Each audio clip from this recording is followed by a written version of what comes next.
Okay,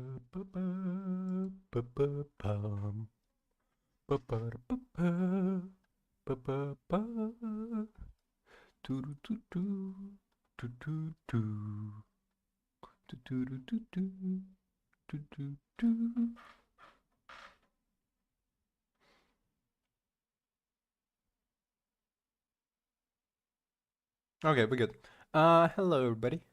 We are back with Blasphemous 2. You know what? The only thing I just noticed. So, the save file kind of spoils you that there is a force weapon. And I also don't remember ever having a force weapon, which is pretty interesting. Also interesting that you can duplicate a save file.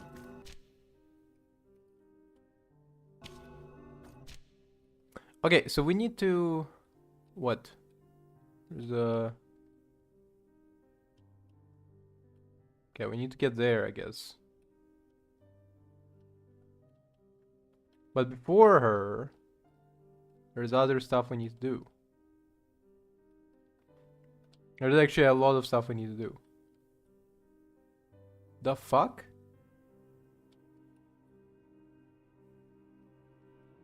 What? What the fuck is that? What? Excuse me? Um... I don't know what that is. Hold on a minute.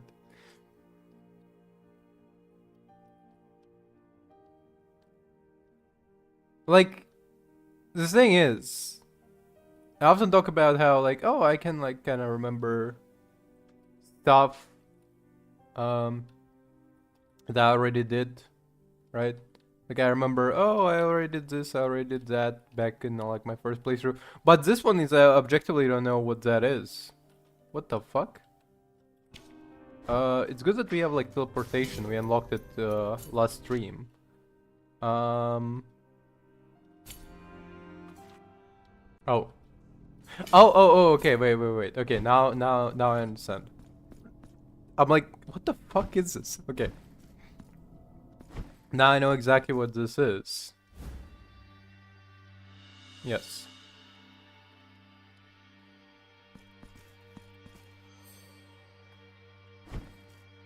It's, from, like, the true ending of the first game.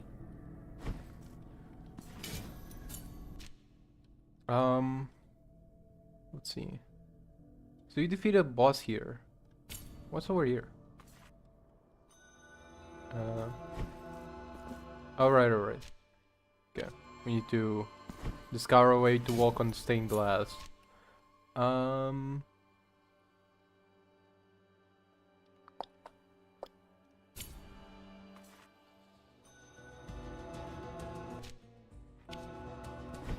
Cool, there's a tower in the background as well.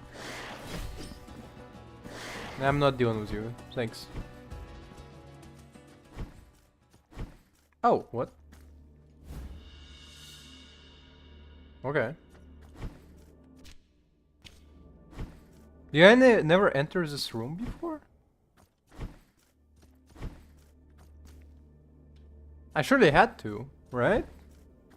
Like, is this not where I got the weapon upgrade or something?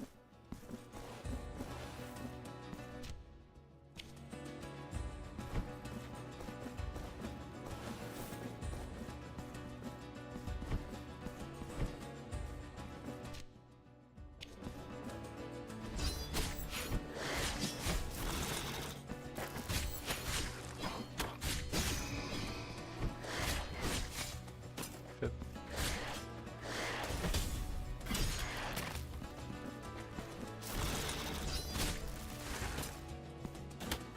Fucking...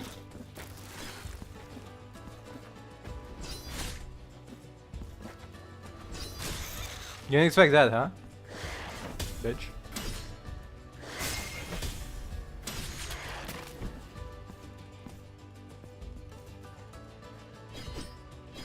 Wait, what was the way to activate the... There it is.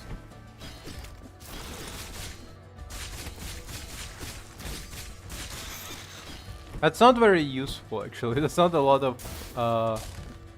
That's not a lot of health regen.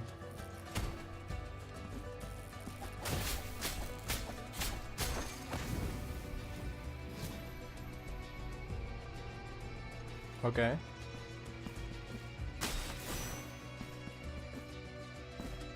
Fuck, hold up.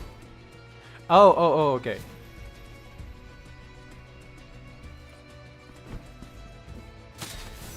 Okay, yes, I figured.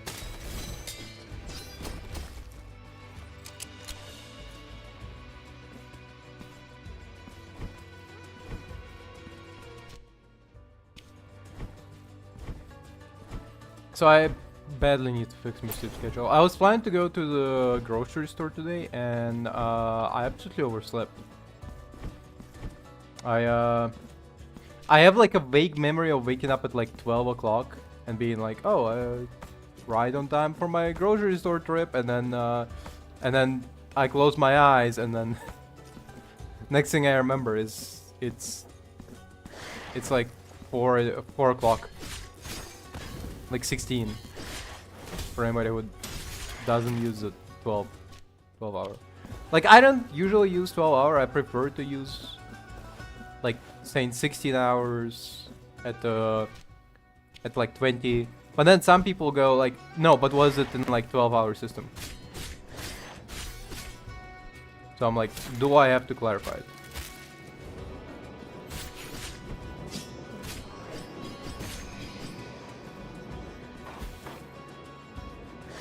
I feel like anybody who uses 24-hour system eventually ends up with meeting the person who's like, no, but I only know like 12-hour system. Can you like tell me in that one? And then you go, okay, it's 4 is 16. And they're like, I don't understand your magic words. What do you mean 4 is 16? How can 4 be 16? And you're like, that's what? Like, that's exactly, what do you mean? How can it be 4 is 16? So it shit works.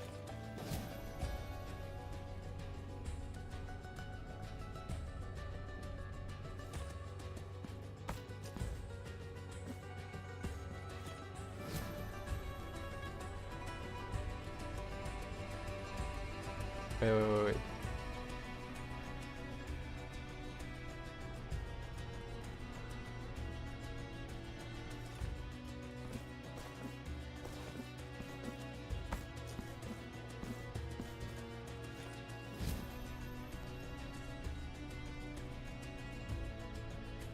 No, wait. Wait. Whoa.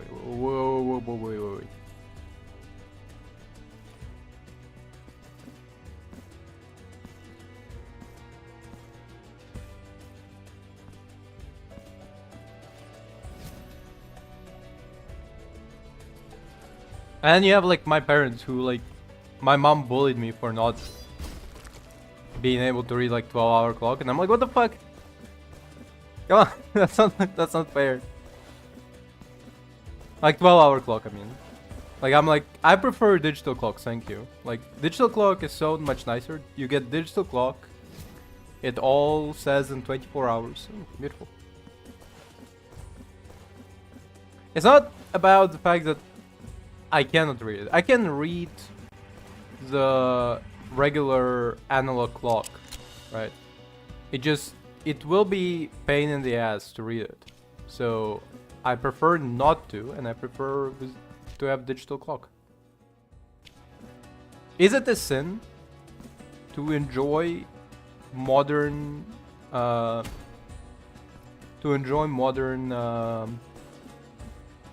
allowances? What are you, fucking Amish? Like, oh, I cannot read. You cannot just read the number. You have to figure out which arrowhead is which. With analog clocks, the biggest pain in the ass for analog clocks, and you cannot tell me otherwise, is sometimes they do three arrows. So like you're gonna have like a minute, hour, second. And sometimes they only do 2 hours, and you go, where is the second one? And nobody And nobody bats an eye. And also you have like all of these fucking stupid alarm clocks where stupid analog clocks where it's like, oh, we're putting the Roman numerals on it, or we're putting like a zany fucking wacky pictures on it, like oh, you see, it's a rooster o'clock. That's when the rooster coos. Like, bro, you're not on a farm. You're not on the farm. You've never been on a farm. You've never been on a farm, and you don't know when rooster actually yells. Okay? No, don't fucking lie to me. Don't be like, oh, this is where the roosters are out. Like, no, you don't know it. You've never been on a farm before.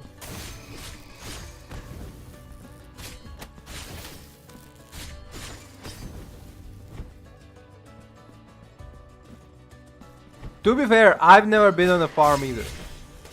Like, the closest I've been on a farm is when one time on like a vacation in Carpathian Mountains, me and my grandparents were picking up like milk from like a farmer, from like a local farmer.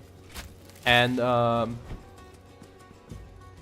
even at the time I was like, why the fuck are we picking up milk from this lady? Like, milk is at the fucking store. Like, what? And then they're like, no, but it's good for you. It's like a natural. It's like no preservatives, whatever the fuck milk. And I'm like, no. If it was good for you, you wouldn't be boiling it after buying it from that lady, okay? I'll say that like a slightly sour taste, which was peculiar, I say. Which I assume is mostly because, well, again, they're right. There was no preservatives in it, and those no preservatives made the milk sour beforehand. Wait, what? Oh. Cast your eyes upon our shop window. Holy shit. Damn, 22? Is there nothing of interest to you? What a pity. No, damn, bro, I'm like too poor. I don't have surprisingly, I can't afford it with 21,000. No.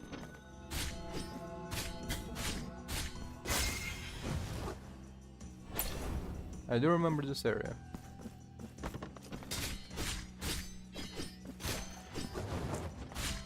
Wait, they're not even attacking. What is their attack pattern? Oh, okay.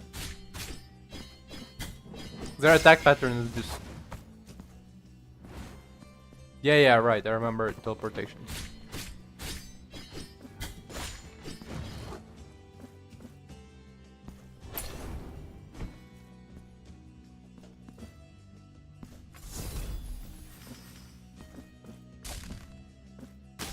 Yeah, right.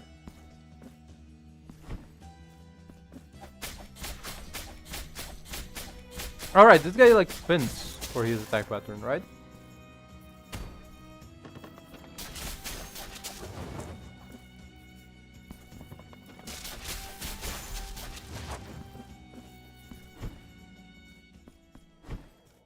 Okay, what?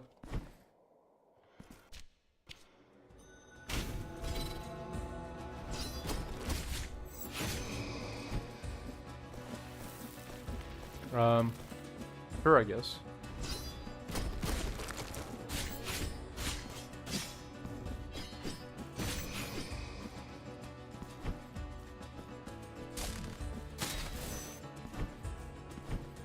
Oh, hell yeah, exactly what I was looking for.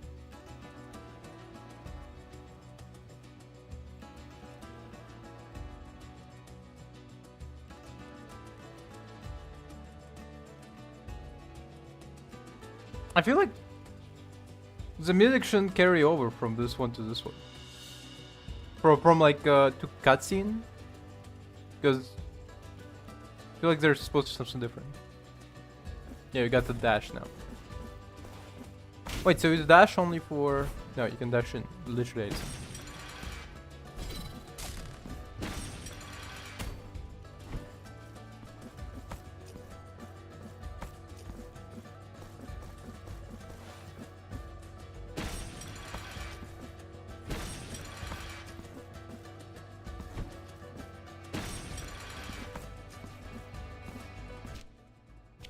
Now if you go up.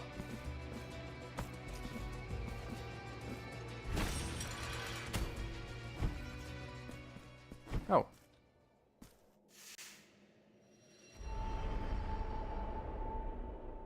Cool.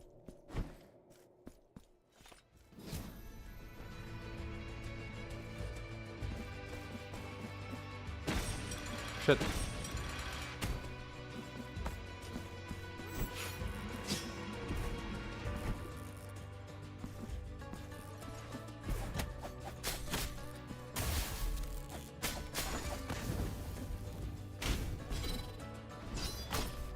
Wait, what? Wait, what? Hold on a second. Okay, fine. Jesus. I was thinking like something's fucked there. Something ain't right. Ah, wait. Please go down.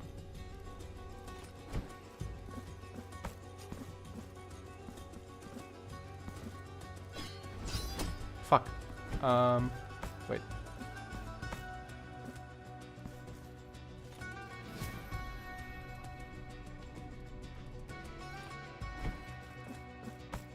So yeah, I did like a Reddit post recently, just trying to find like a manhwa I liked. There was like 3 manhwas I remembered, but I could not remember the name. Like I remembered the general plot, and I was like, I really like, and I was thinking like, damn, I really like those manhwas. I wonder what happened to them. Like if they were ever even got finished, because if I remember correctly, that like the translation time was like very long for one of them. And so I made like a Reddit post, and like I was expecting to like get like a real quick response of people going like, I know exactly what you're talking about. I know exactly, but no, like. And interesting thing about Reddit is that they implemented the new feature which allows you to see like engagement on your post. So you get to see like, so you got to see like people, whether people even know what you're talking about. Fuck, what? And I did see that like 2 people shared the post with somebody else. And I'm like, oh, that's interesting.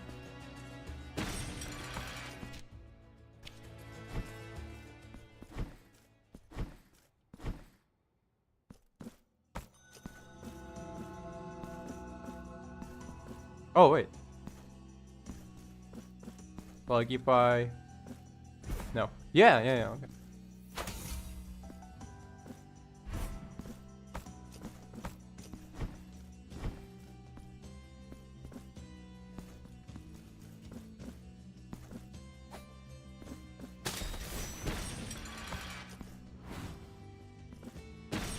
Wait, what? This is like very unusual. I don't think I ever got stuck like this before. Shit.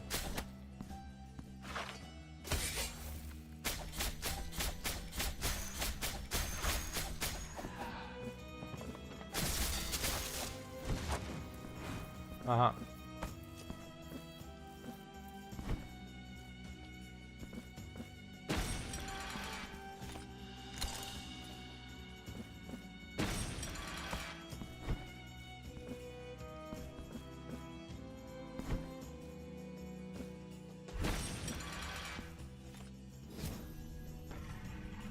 I really like this place. It's very quirky. Wait, what? Hold up.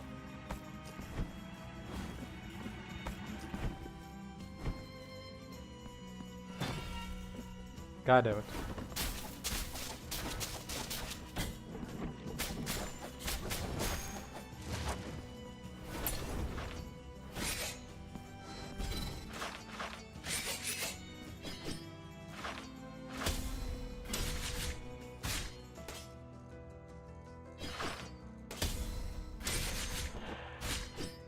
You expect that, huh?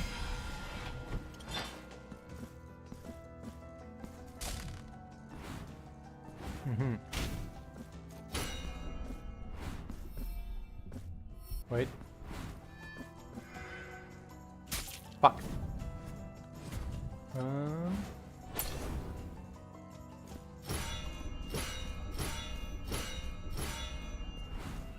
this should work.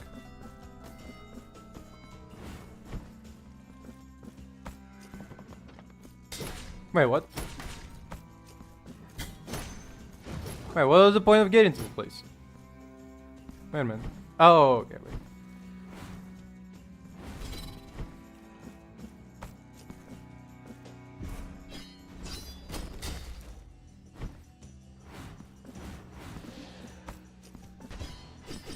Yo, this fucker.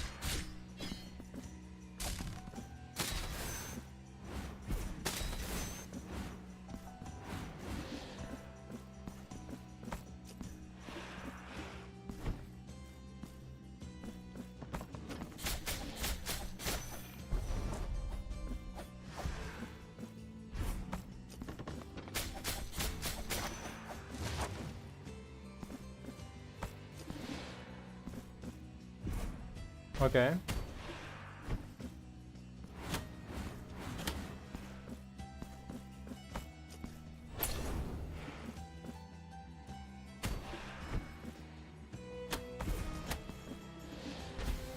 God damn, let me out.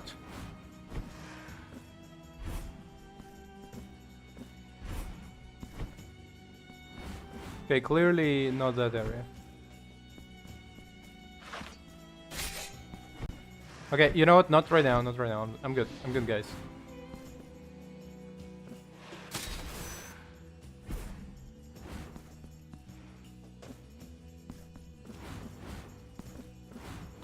Wait, what if I go...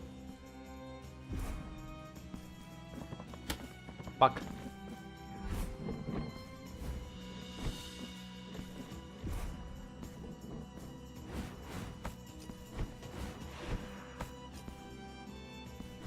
Okay.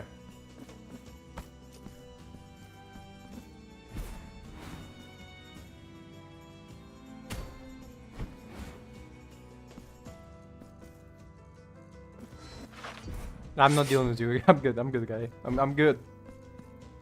We fuck. I was like, we don't have to fight. We can be friends. Okay, let's get the fuck out of here for now.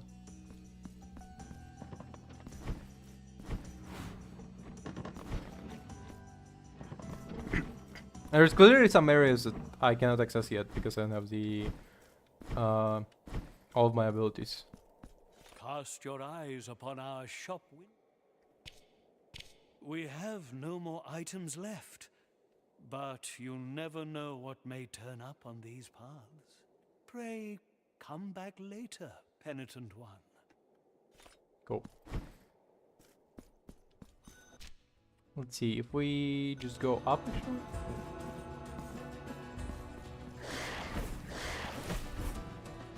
Oh, I love the air dash. Air dash is my favorite. Wait, what? Whatever.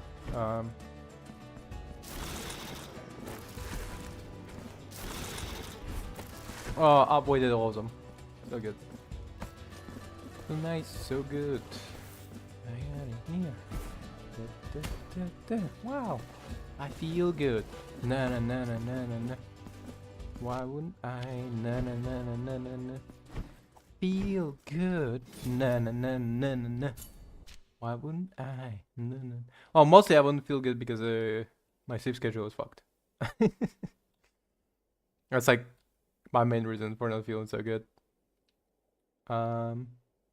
Actually, there's some areas here, right? Few areas.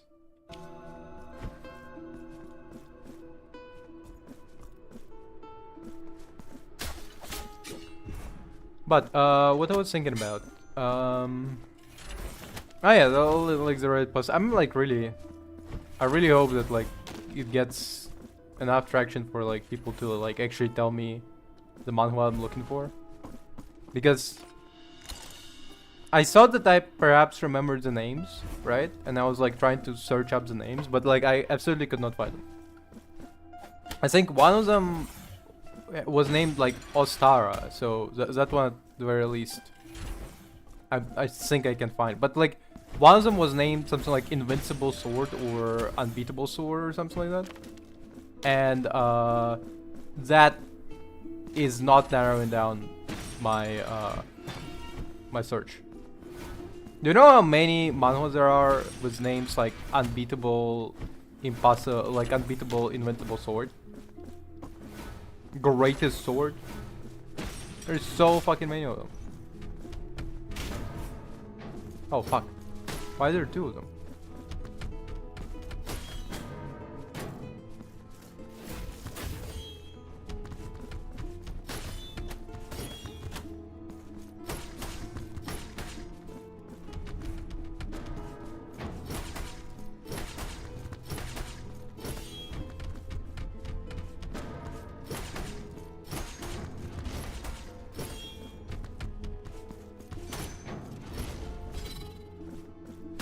I have like some general ideas about that manhwa like plot that I can like describe if anybody needs.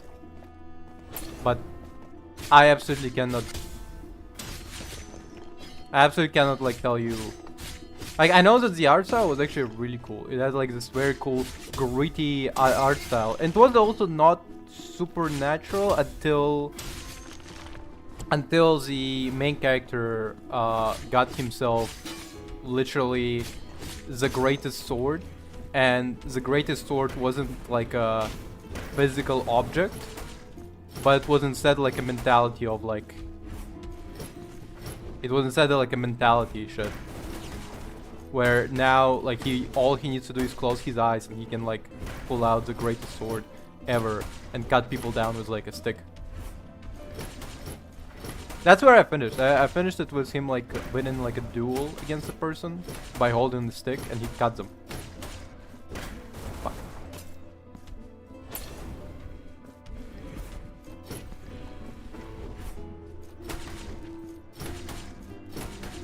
Fucking serious? Took you a while.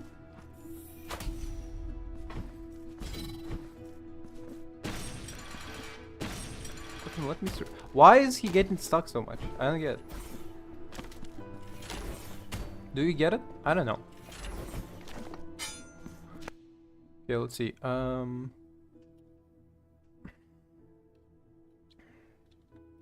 there's stuff here for sure.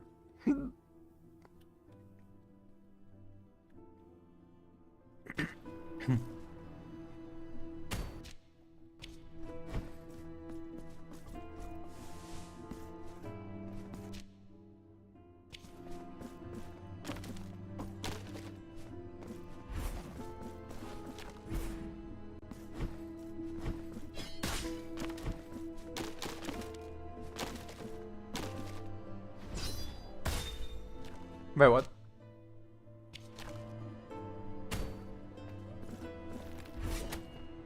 So, am I supposed to approach it from the other side? Okay.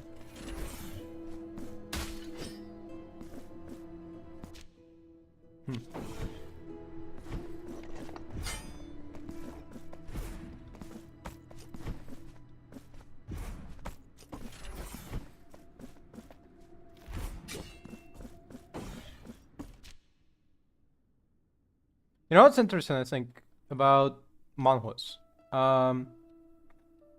There's a lot of them with premise of like, oh, it's not always all black and white. Like some bad people can be good and some good people can be bad.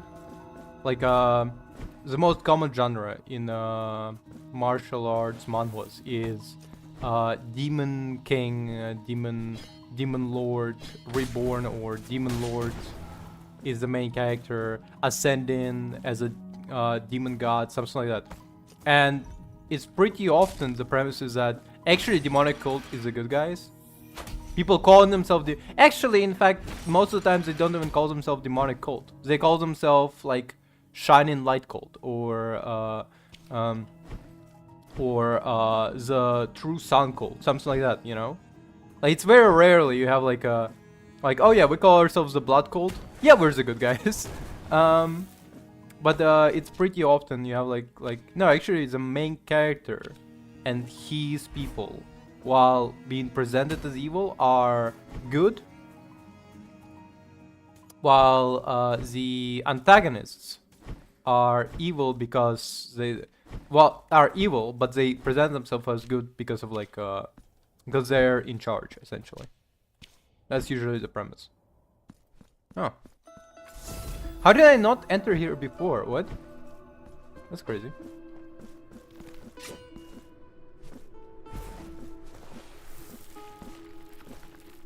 Also crazy that I skipped like step there. Okay.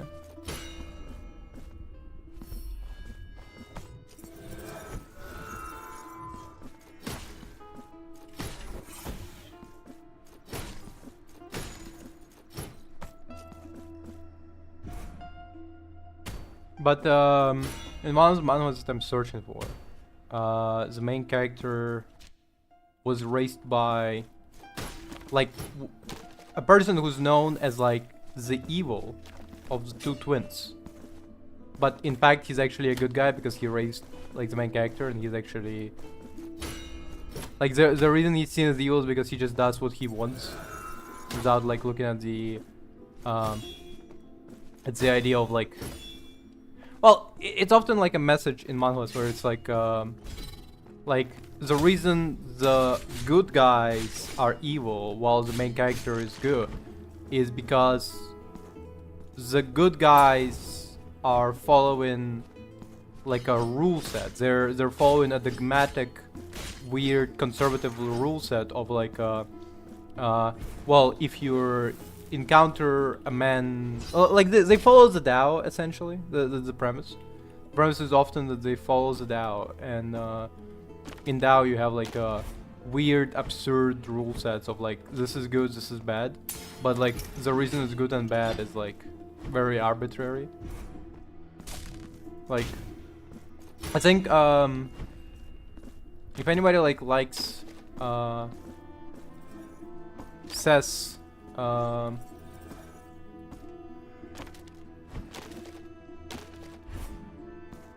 if anybody likes Sess over here and watched his episode on the Wuxia video game where it's like you cultivate stuff, there's like a joke that he makes where it's like killing a man is immoral and evil, but if you just let him starve at your doorstep while cranking up the heat so he dehydrates quicker, that's technically morally neutral action. Raising him as a corpse is evil, but grinding his body into Dao cultivation pills is morally neutral. And that's pretty much the premise of a lot of martial arts manhwas, is that you have like a lot of these rigid oh, okay, so it looks there, but we need the whatever this thing is. You have these rigid Dao teachings that always ask you to have some sort of preconceived like motive to do something evil, and have like good karma by doing relatively good actions, but like but the good actions are more of like technically I'm giving you a gift, but in actuality it's a bribe, you know, like that kind of thing. Like technically I'm not doing anything immoral, I'm just giving you a gift, but I am expecting you to give to like compensate me in return for this gift by I don't know, giving me like preferential treatment because you're a doctor or something, you know. They have all these preconceived rules about justification and everything, and the good guys always follow the preconceived justifications, but often the moral lesson, lesson of the manhwa is that just because you're following you're following this doctrine doesn't mean you're necessarily a good person. It's essentially the idea. I'm pretty sure it's mostly just like a rebellion against the already existent system in Korea slash China and whatever. Um, the idea is that you can be like not following the rules and still be a good guy. Because essentially because of their rigid structured society.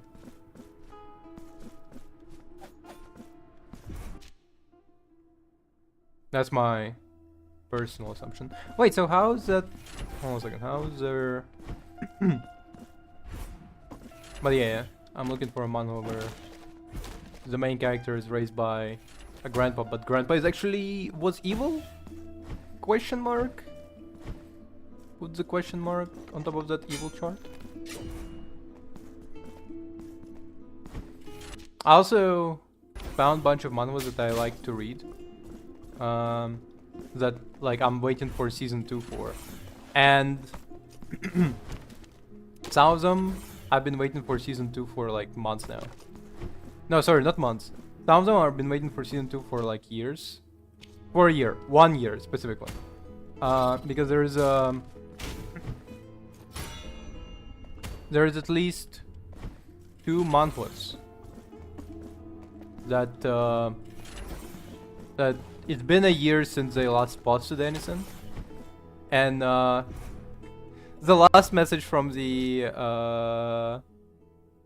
last message from the like the artist was like, "I'm sorry guys, you're right. I am drawing with my ass. It's my fault. Sorry." And then which is no, the art style for the manga was very unique. I really liked it, but like I assume some people didn't. Some people were expecting something different. And the artist did sincerely apologize, and since then we didn't have a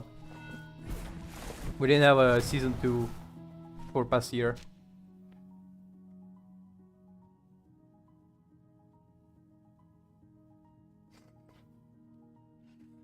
Okay, interesting. Wait, 100 heart. Okay, I know Burial at Sea 1999 mode. What the fuck does 100 heartless mean?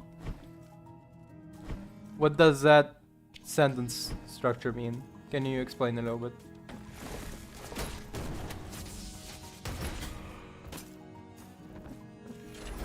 Also, how's it going, William? How are you doing?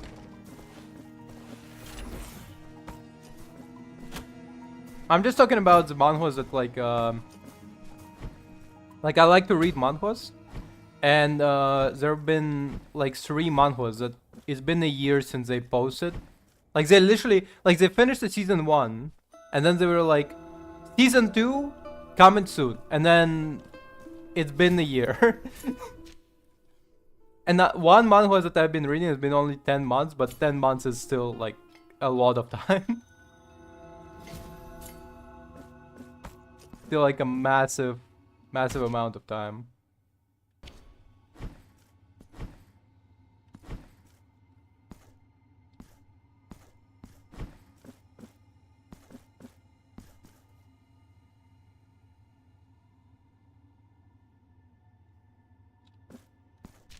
Fair enough. No, like the extra difficulty challenges are always like whenever I see them, I am kind of like, oh. Like you always expect there to be something like extra from like an extra hard difficulty. I guess that you were expecting like an achievement, but achievement wouldn't like be enough for me. Like if all I get is like a plaque that I did well and I did complete the 1998 Burial at Sea, I would not be satisfied. I would be like, yo, I need like extra content from this, you know? I need like a cool gun or something, you know? Get me Doggo!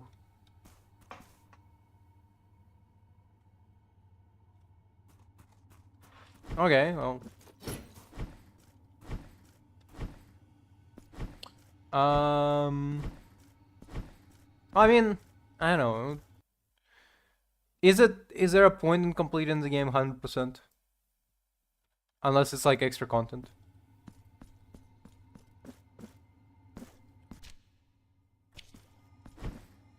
Like as I said before, I need like to see like an actual full on like extra, extra stuff. Like a cool gun.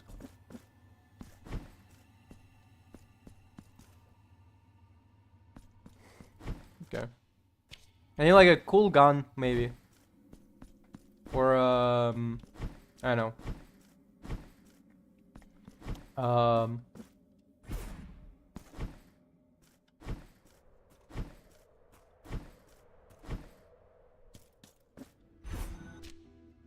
Cool gun, a skin. Like the new game plus for Blasphemous 1.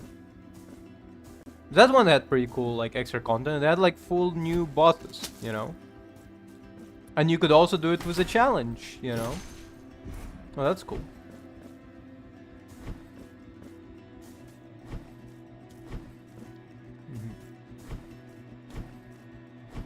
Like you got extra bosses, you got a challenge for New Game Plus. It's not just the same game again. The same game but harder. That's not really enticing to me.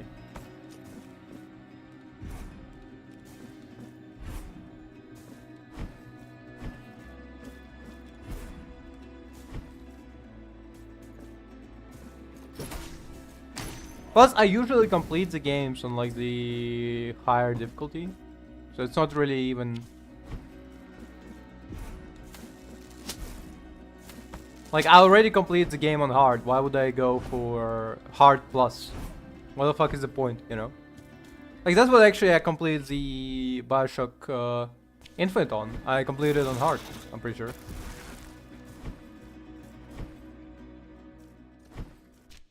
We did have like a massive glitch where I would get like by the end of the game I would just get spawned inside of the like underneath the elevator outside of the map. That was kind of weird.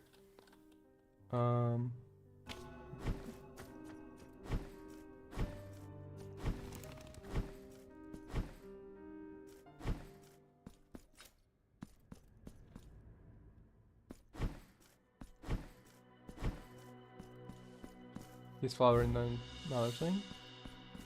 A new flower on my mantle. It is yours. I feel the guilt flow into me on the wings of frigid tremors, and my spirit seems numb, submissive. Submissive, you say? I will continue to serve thee as my purpose dictates. So, do you wish to purge yourself? So be it. The sacrament has now go in peace. Sure. So what did we get? Got decreases the mountain further, right? Wow. So the leg was okay, sure.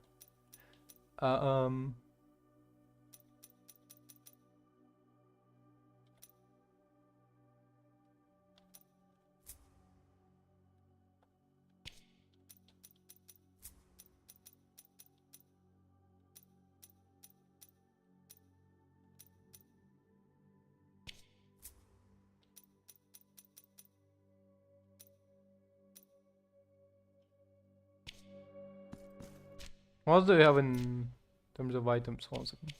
Wait, what the fuck is this? Interesting. Now, fervent kisses, we have 2 knots. Knots would be useful to give to the lady.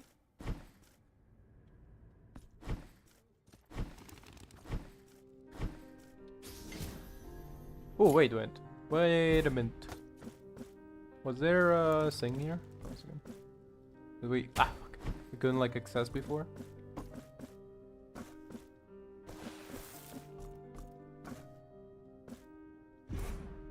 There it is.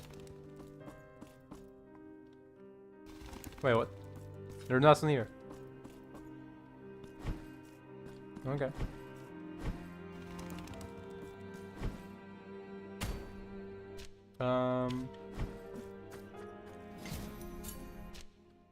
I'm glad to unlock this one. To unlock teleportation. Very useful. Nope. No, not you. Not now.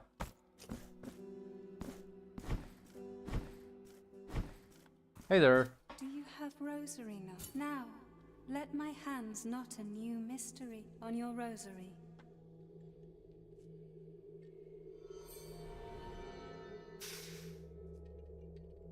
Your rosary now treasures yet another mystery. Do you have rosary knots, penitent one? Now, let my hands knot a new mystery on your rosary.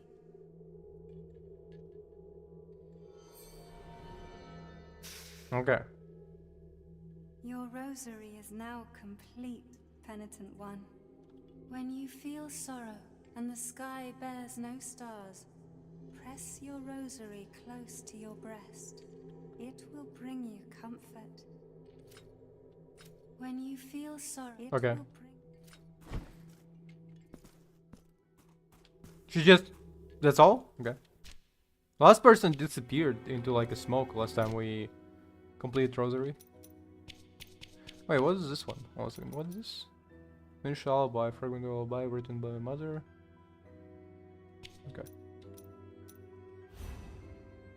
That one would be useful.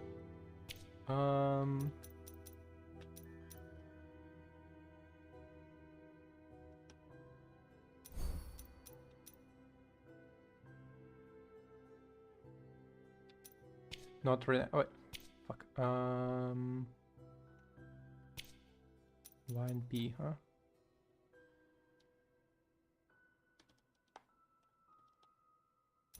Yes.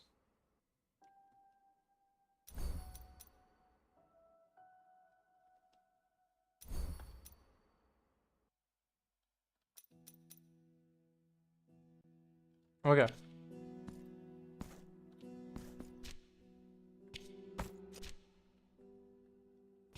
This guy right here.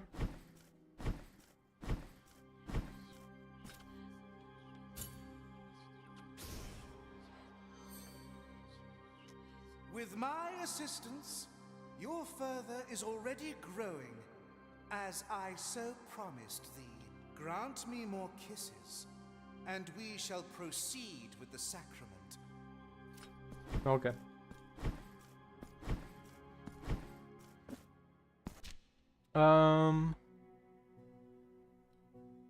Oh, we actually probably can... Wait a minute.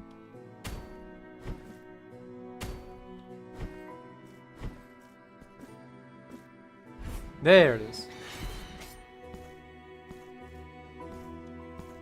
Damn, what the fuck? Why is there so many... Okay. Oh! Okay.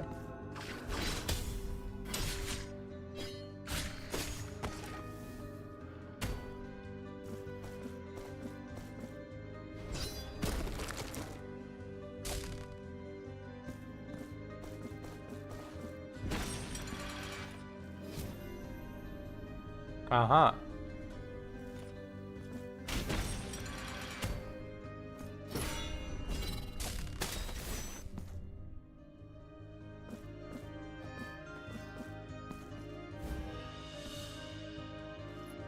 W. Oh.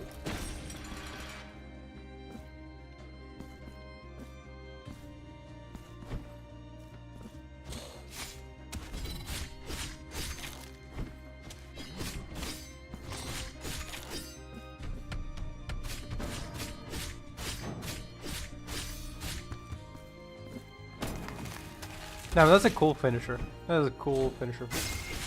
I actually was really confused in the first game why why were we doing like why our finisher moves were all like plant based. But now I realize. Now I understand. Not really point. We explored everything here, right? There's stuff here that we can unlock.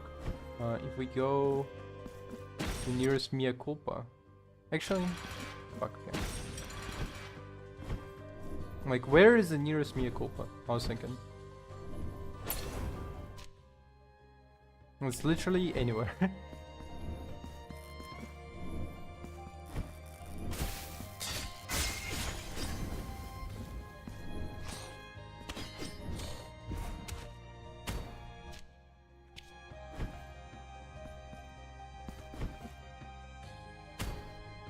Wait, did we?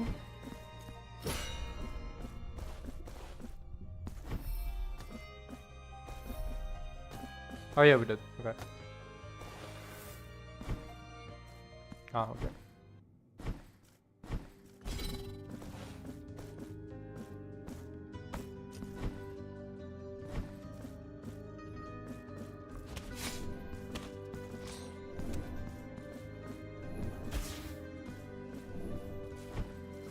Back off, you weirdo.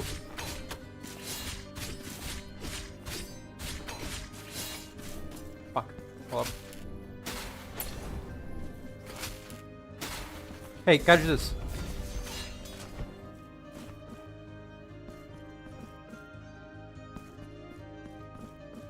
Wait, what the? Oh, sorry. Ah, fuck, we don't have enough.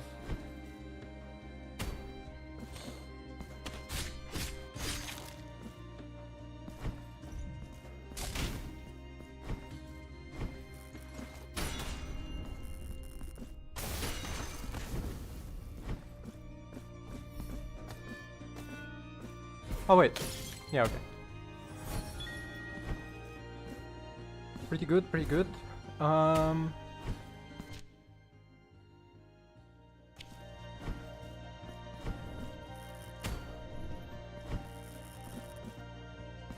think I talked about it, but it's weird. The YouTube new feature rolled out for like auto-dubbing people. Again, like AI and shit.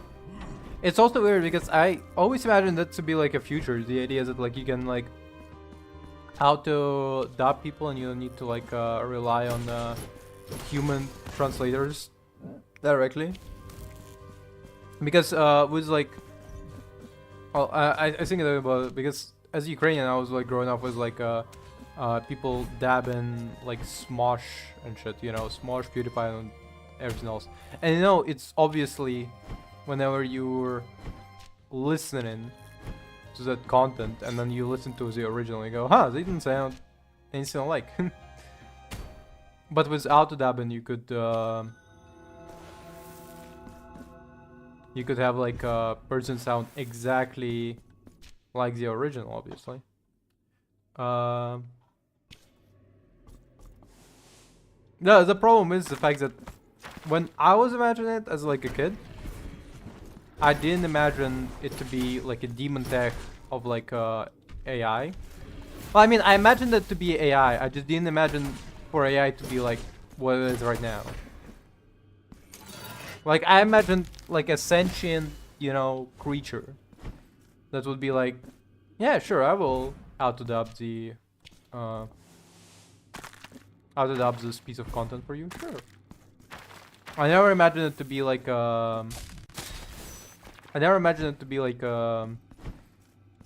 you take countless hours of somebody else's work and then just use it without their permission.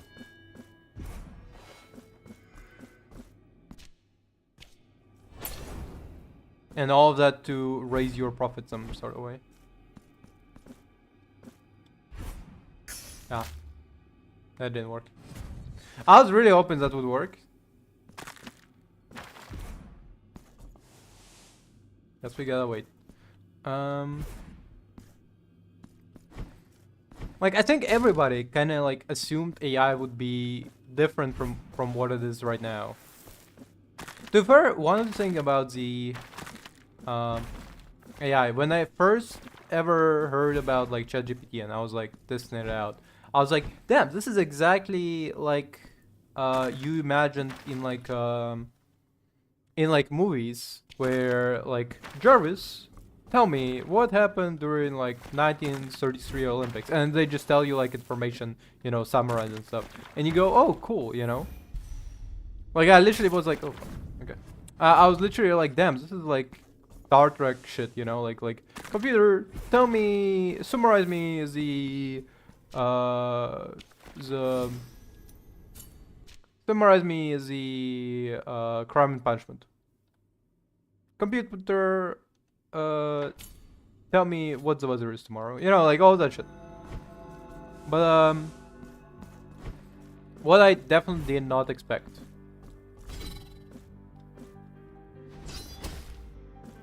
is for people being like, computer, generate an image of me fucking Scarlett Johansson. Computer, computer, tell me you love me. Computer, am I worthy? Just,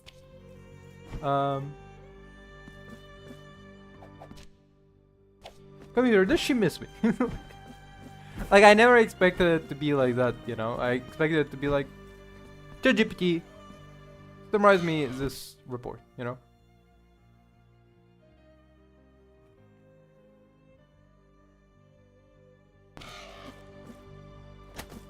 The way it turned out really does not vibe with me.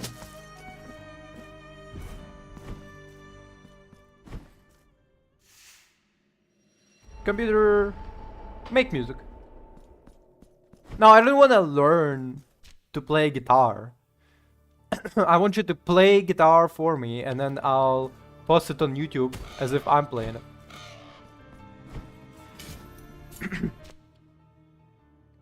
Computer, fuck my wife for me. Like, genuinely, just... That's how you sound to me.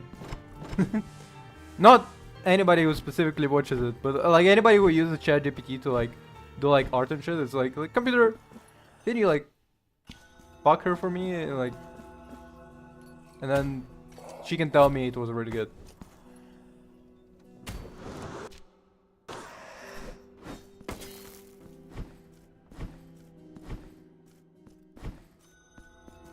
Penitent One, this is no place for anyone.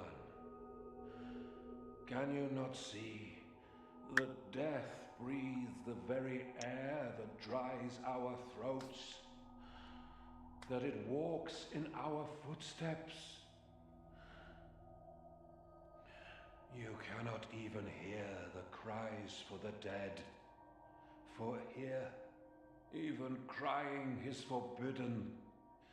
I will remain in the shadows, sheltering behind these bars, so you cannot look upon my diseased countenance. But although no one has ever managed to find out who he really is, I can reveal to you a name. Castor. Sorry, just a second. How ominous that name sounds when spoken in these shadowy enclaves. I may have something for you. If so, be sure to take it and go. Okay. Oh yeah, right. He gets like upgrades. You want nothing. You want nothing. I may have something for you. If... Do you not notice how death enfolds us and shelters us? Do you not notice how it dries up the very tears in our eyes? It is my prison, my companion, my guardian. For all that is dead accompanies me, and all that is not yet dead will soon die and wither by my side. What sins did I commit to merit such a heavy penance? Do you not notice how death... Oh shit, we already heard this one. Okay. Okay. We don't have money to pay him with yet, so.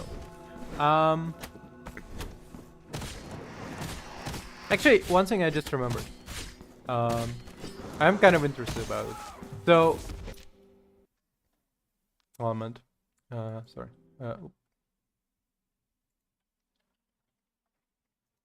YouTube.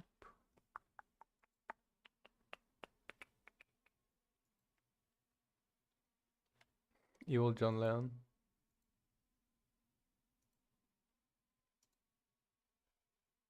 Might be sued, hell yeah.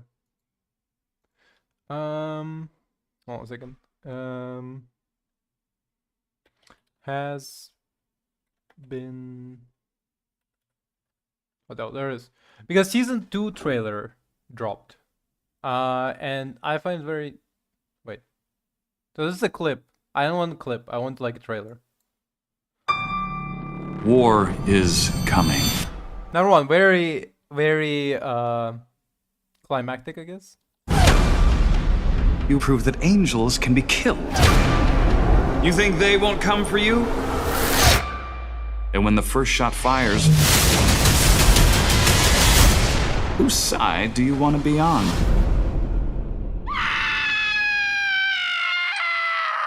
I thought Charlie said no more drugs. Welcome to the Has-Been Hotel. Bye, bitches! It's giving tacky. Come on in.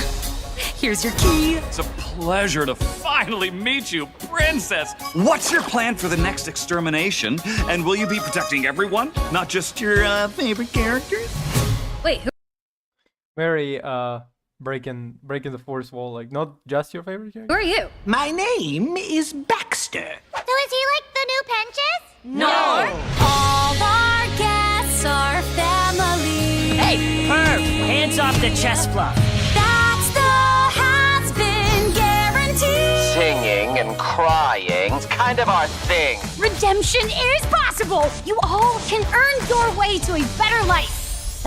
That sounds like work. I thought this hotel was where we came to kill angels. Fuck my life. I have a better angle for this has-been hotel. We can use the hotel's reputation and start a hell-wide uprising against heaven.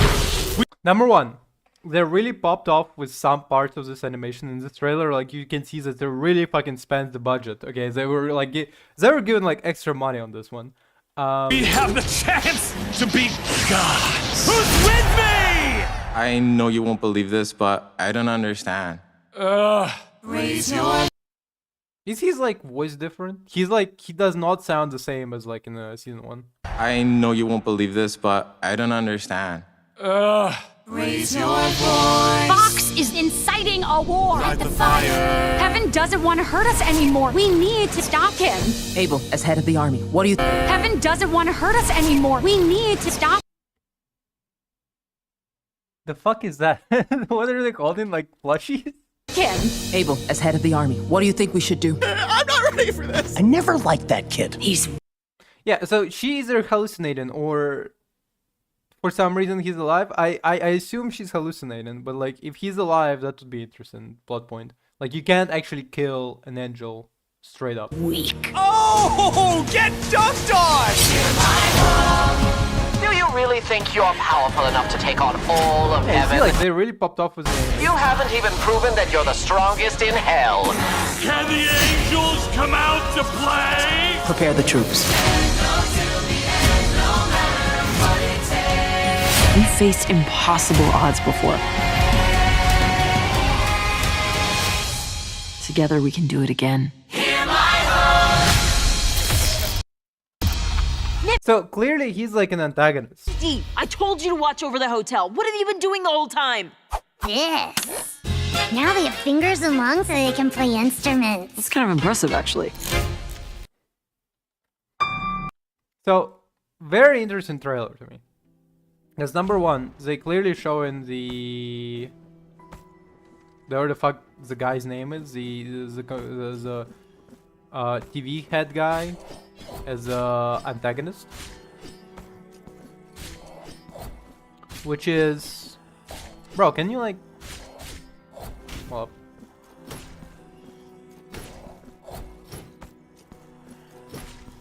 which is like interesting because, oh fuck, what? Damn. Because I always thought like it's very weird with Hazbin Hotel because they definitely have a problem with the fact that how do you make an antagonist when the premise of your show is that people can be redeemed, right? If you're trying to redeem people in hell, how do you have an antagonist who is either from hell or from heaven? If they're from heaven, then does it mean that... So like, number one, I guess, thing about it. Buckle up. Fucking...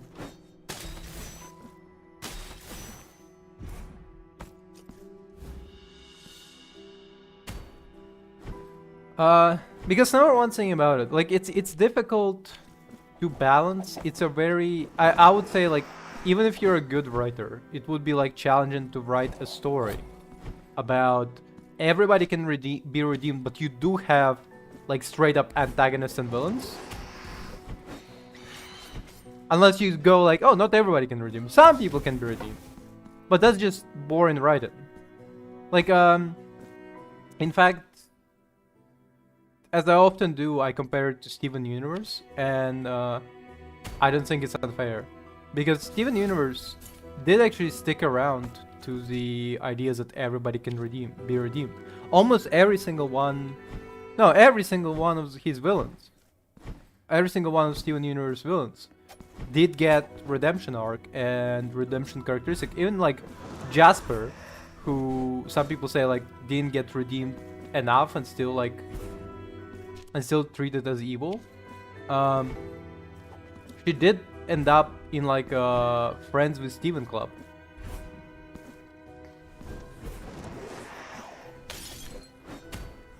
So it's really so it's really onto the writer to stick around to the guns of like, no, everybody can be redeemed and everybody will be redeemed in our show. Whereas it doesn't look to me, at the very least, as far as I've seen Hazbin Hotel, it doesn't look to me like they're planning to stick around to their guns and be like, no, everybody can be redeemed in our show. Because they already had Adam killed, right? Adam, who was season 1 antagonist, got killed, and while technically nobody from the main cast killed him, the writer himself decided that killing Adam was the right maneuver. Like, it doesn't matter that nobody in the main cast killed Adam. It matters that the writer killed Adam. Because that means that, morally speaking, the writer does not believe in the show's message of everybody can be redeemed. Because if they did, they would be like treating Adam as like a seasonal antagonist.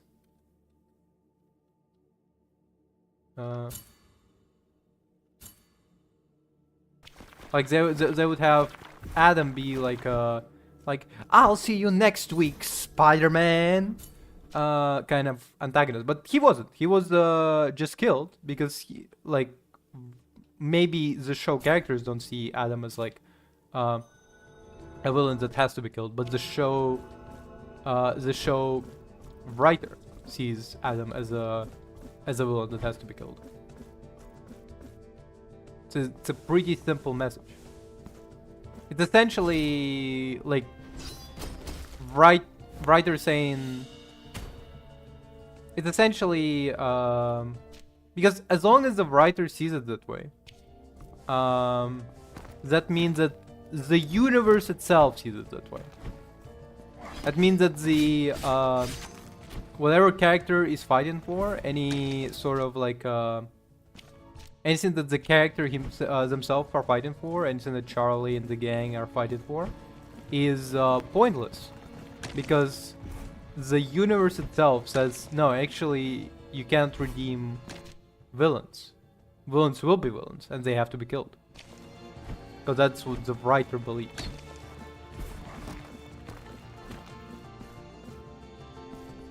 It's also the point that I was talking about. I think I was talking about it. That I really wanted to see the god be either all good. You either gonna have to have an all good god, right? Like the all good body pal god who's like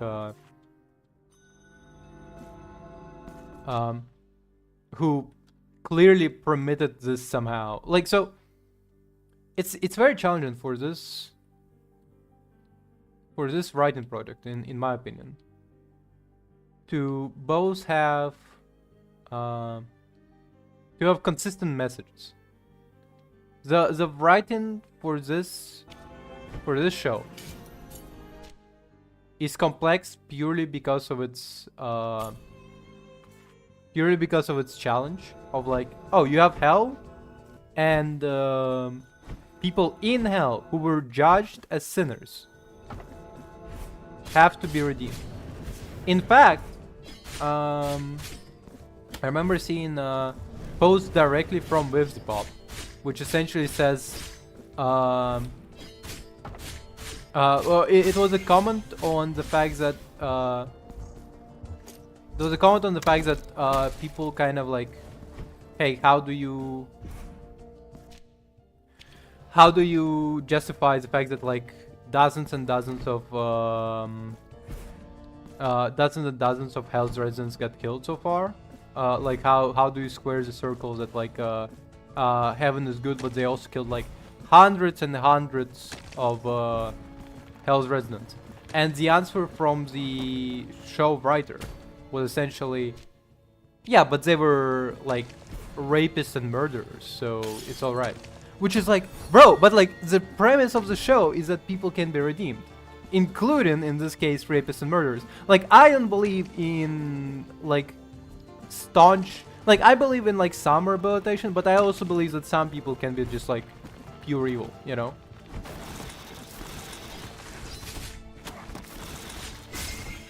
Like, I believe that some people can be redeemed, but like if I had like Hitler in front of me, I would not be like oh, he can be changed, I can fix him, you know?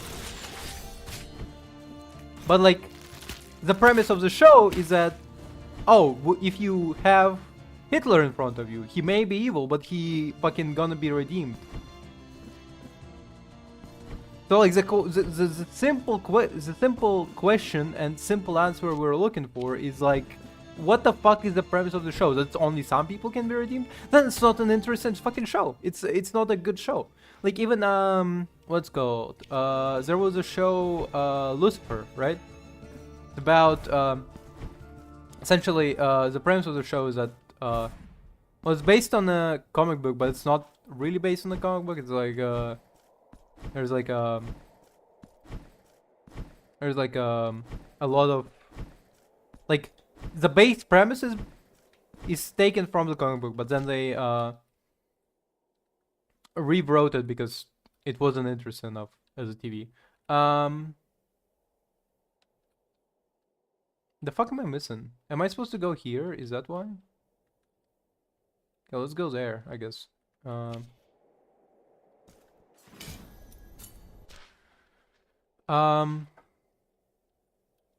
Essentially, the premise of the like you have the devil and he's like helping out police department to like police shit, and like I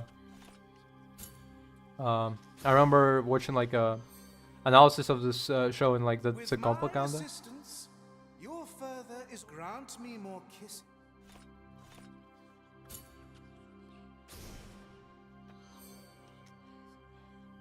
With my assistance, your further is grant me more kiss. Bestow upon. Okay.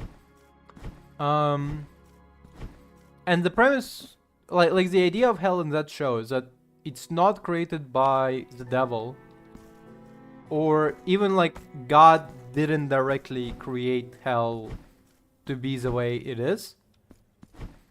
It's in fact, hell is a culmination of what you believe you've done wrong in life.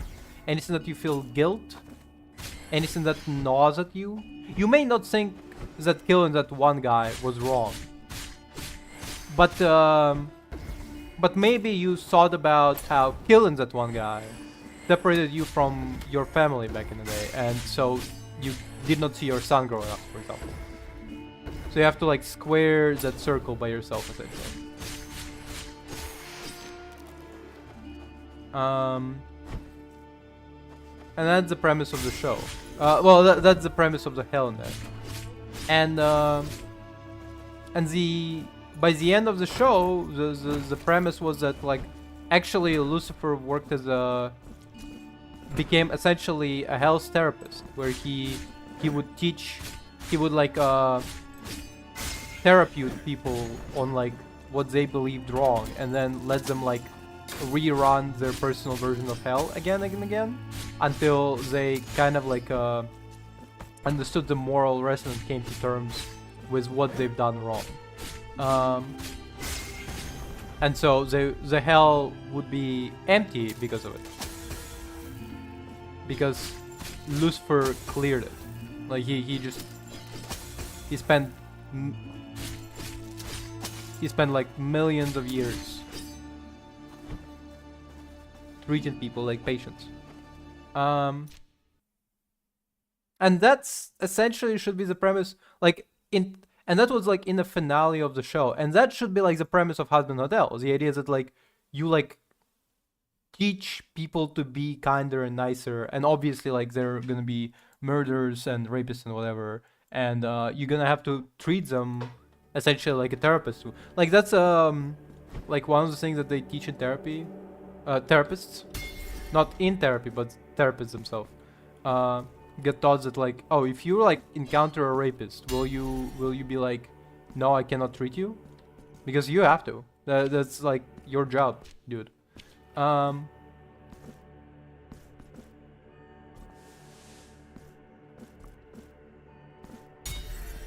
Okay.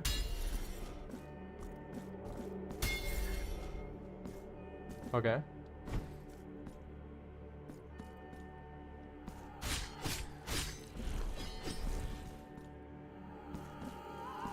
It's a, by the way, it's a like common like leftist thing where they're like, I believe in therapy and redemption, unless it's this one thing that I believe is morally wrong. That's when I believe they should be burned at the stake. Which I don't fall into, because I believe, because my belief system is like way more complex than like you can redeem anybody. Oh, mein shadowy dancer, gaze upon my ruined state, imprisoned in a tomb of stale earth, the mud of miserable existence, where I feel neither heat nor bitter cold, forever at the mercy of a tormenting agony that ravages my numb body. She's like Irish? Am I wrong picking up that accent? You have carved a means of escape. Behold, as the clay folk rise from the mud to set me free, they will show me the path, and I will follow them without fear, as they are not but mine own prayers, made manifest in clay. They are to accompany me, and I must go with them. Hold but a moment, and I will restore thy key. Take it.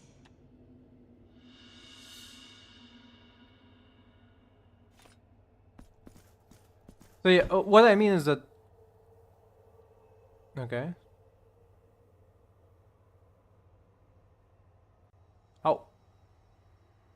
Who the fuck are you? My master. From thy whispers comes my will, my very being. Tell me, why do we move betwixt the shadows? Who is the one that hides their face from thou? Cool. So what I mean to say is that I don't believe that everybody can be redeemed. But I also, the thing is, I believe that it shouldn't be up to the state to decide who cannot be redeemed. That's what I mean. Trying to make it a clarifying sentence. That like,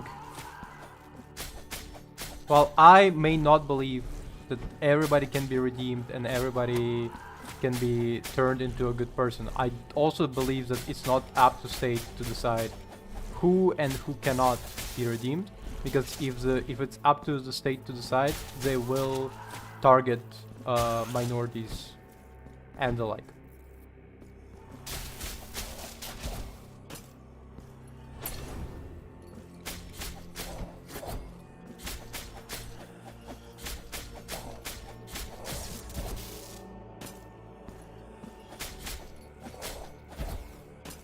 So essentially, what I'm saying is that Hazbin Hotel falls into the trap of, well, I believe into restoration and rehabilitation of people.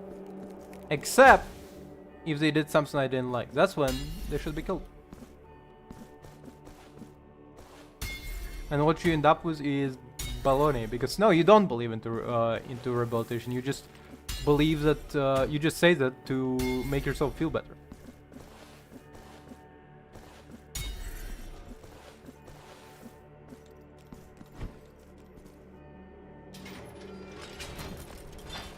Okay. I don't have enough health to like deal with this guy.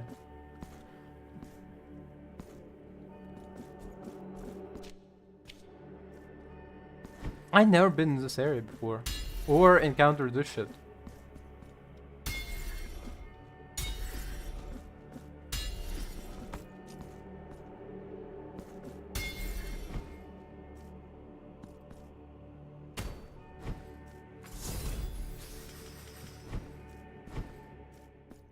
Okay. Oh, it doesn't matter that they have a teleportation gate here because we already unlocked teleport for the Mea Culpa portals. Wait, what? What? Okay. Sure.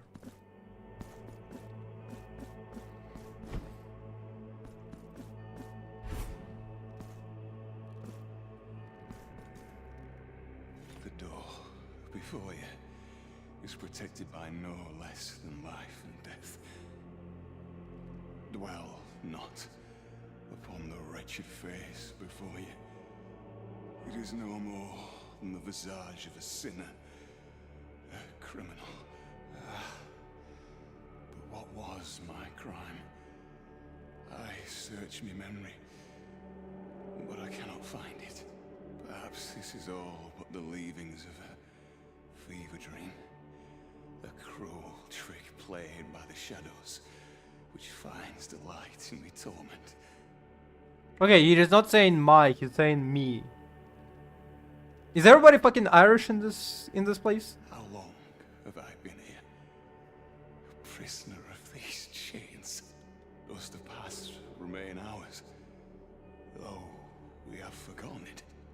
I beg of you, anonymous judge, put an end to me nightmare. Let the mortal edge rise and fall frozen on me neck with no mercy. If death wants to snatch a truth from my hands, it shall but find them empty. Let the mort. Okay.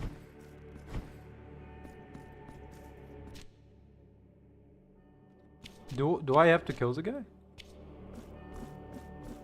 You sure? I don't particularly want to. Okay, I guess.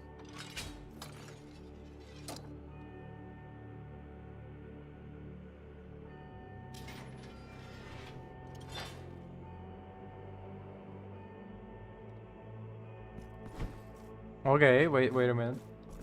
So raising it opens this door. I assume lowering it opens the bottom door? No. Did it already kill him?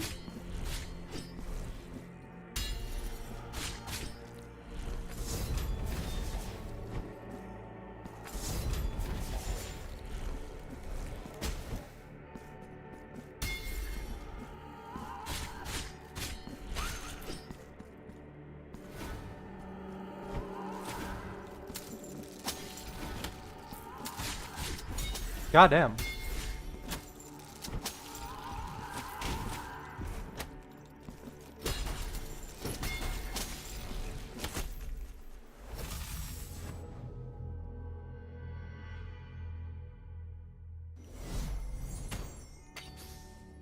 Do we need like more strengths? Is it like a...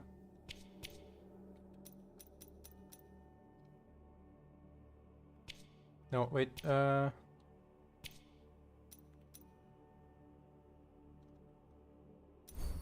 why not?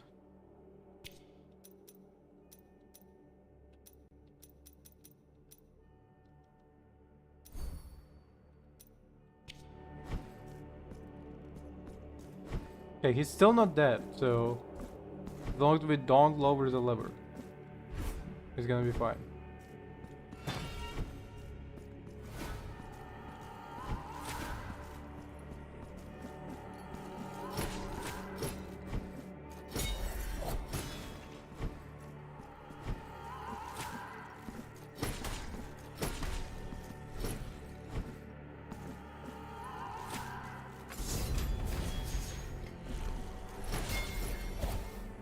Fuck.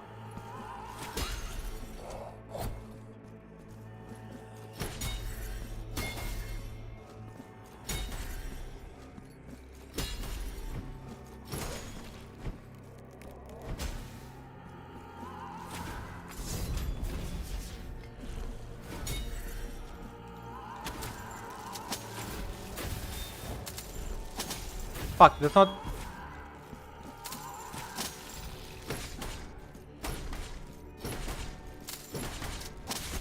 God damn it. And I am overall like excited for season 2 of Hazbin Hotel because I want to see what they gonna do for because the animation seems to be pretty solid in certain parts of the trailer, so I was like, oh, could be pretty good.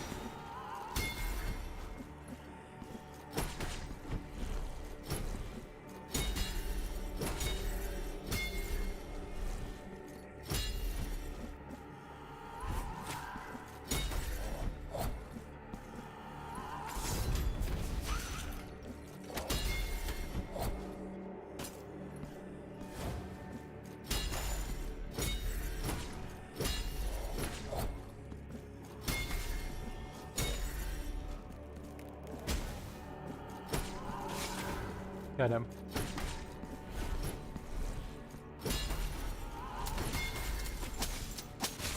God fucking damn it, goddamn.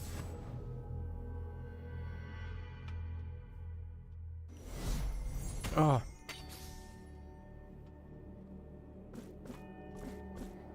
This is annoying.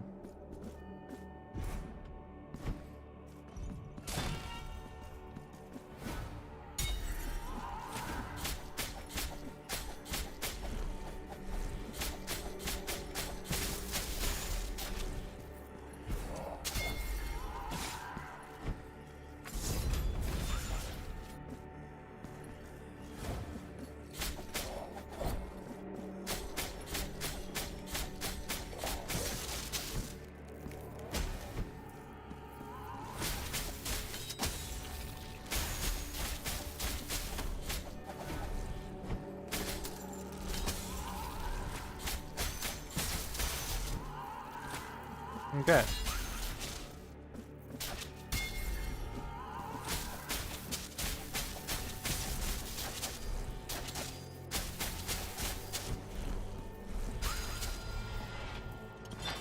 Okay, that was easier.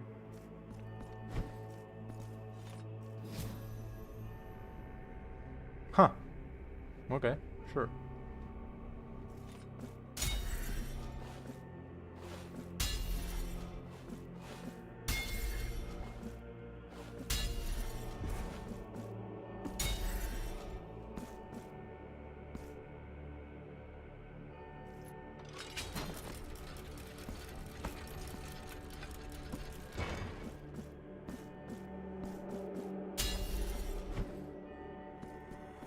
Wait, does that influence that or no? Okay.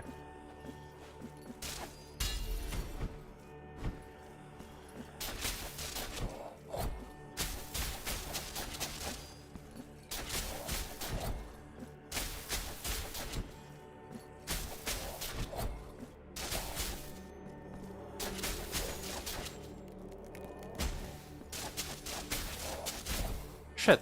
Okay. Fuck. There it is.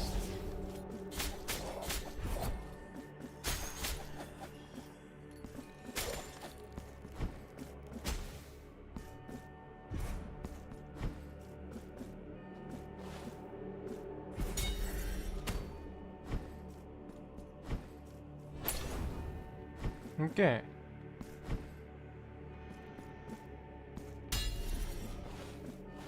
Wait, what? Ah, okay, okay, I see how it is.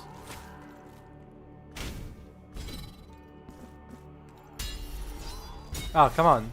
Serious? Wait, what? It can attack you from that far away? The fuck? What's your problem, dude? Get some help.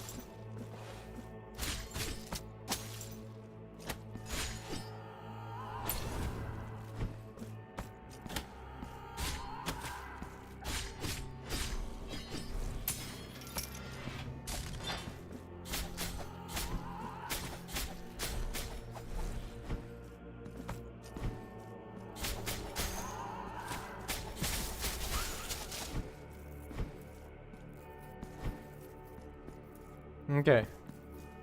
So if we just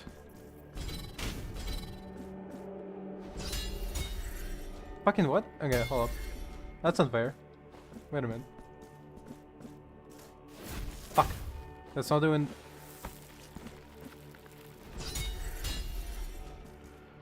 Okay, we kind of miss it.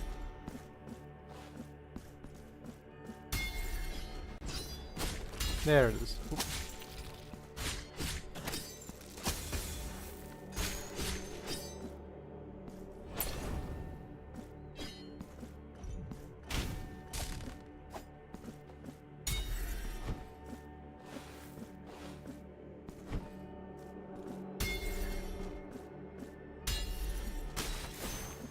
Wait, what? It cannot pass? You serious? Who fucking designed that? No. Oh, what? Okay. I didn't expect that. I didn't expect for his murder to be on actual menu. I assumed like you had like a.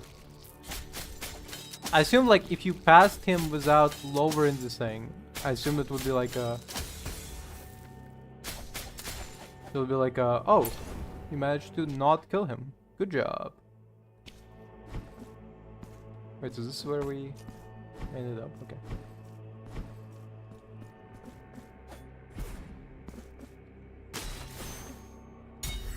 Fuck.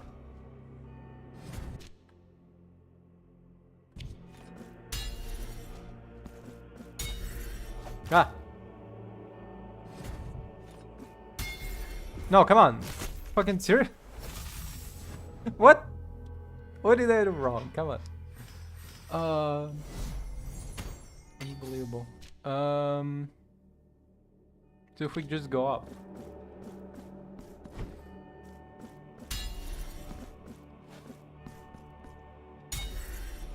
Wait. Sorry. I was confused about the order of things.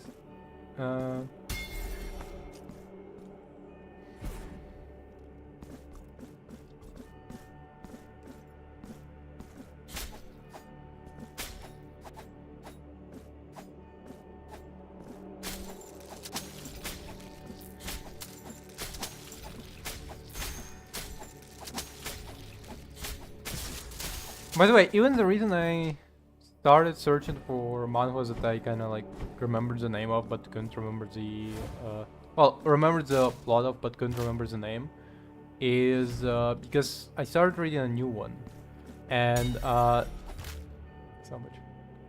And the premise essentially is that martial arts existed.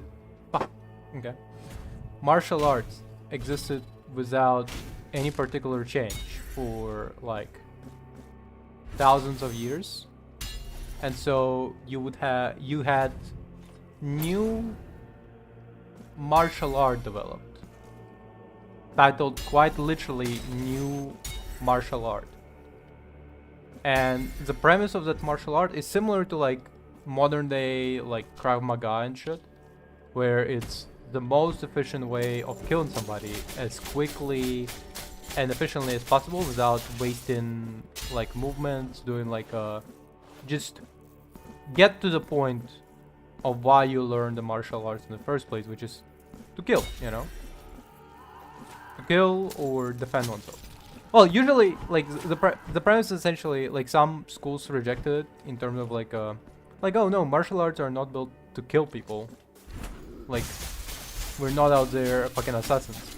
We learn martial arts because it's a way for the weak to become strong, and for them to defend or the weak from powerful, from tyrants, you know, that kind of shit. Interesting premise. Fuck. Interesting premise. And essentially, this new school of martial arts starts to like dominate everybody, and like everybody gets learned on these new killer martial arts. Like in fact, the first chapter they show like them going through like every single popular martial arts school. Like look at there's even like they even like dig into you know, like how there's like sometimes like Shaolin monk demonstrations, and they're like, look, we break spears with our bodies, we get smacked in the stomach with the with iron rods, or people attempt to cut us with knives, but it doesn't work because we're like, because we learned our fucking we honed our bodies to like perfect martial arts. And they like do like this martial art demonstration, and then this new martial art practitioner literally just breaks the guy's neck, and like that's it. He's like, yeah, you like learn against spears and whatever, but like we're out here just breaking your neck. So interesting premise. And the idea, and essentially the why this martial art started going around. The protagonist of this manhwa just came back from his solitary journey of martial arts. Wait. And he just found his school like decimated. And the premise of the, well, what do you do when you're a martial artist without school? What's next for you, you know? And the answer for this character, nothing. He just gave up. He like everybody, not everybody, but like there's like a couple of people remaining from the school, and they're all kind of dreaming of like re-establishing the school, bringing it back to its former glory. But he's just like, I don't care. But it seems to be like, so far I only read 14 chapters because that's what's available for free. I'm not paying to see 6 more chapters. Fuck you. But so far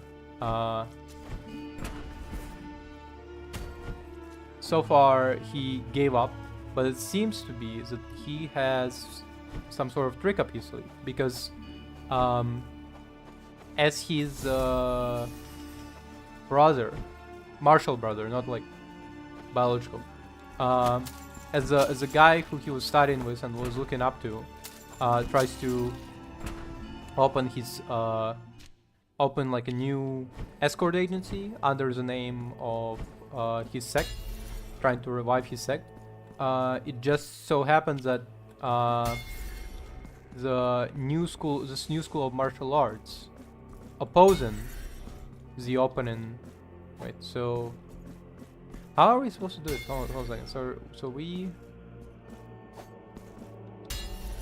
right? It's like one of those fucking puzzles. Can you carry the sheep to the water if the sheep doesn't want it?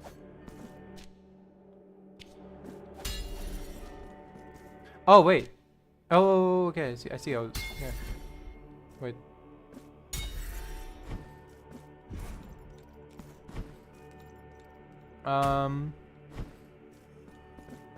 So this new school of martial arts obviously opposes the opening of like a escort agency under, like, bodyguard, essentially. It's essentially like bodyguard agency under the name of this old school of martial arts. And so to try to stomp them out, they hire, like, they get the most ruthless thugs that they have in their location, and try to literally kill the brother. And main character decides to, like, okay, I'll step up, and then he gets beaten the fuck out of, except he comes out without any scratches or bruises. He just eats every single punch without getting hurt. And then he just quite literally stops, like, literally just don't understand, quite understand what the fuck happened. He kind of like jumped his hand inside of the other guy's stomach, and like the other guy started vomiting blood afterwards.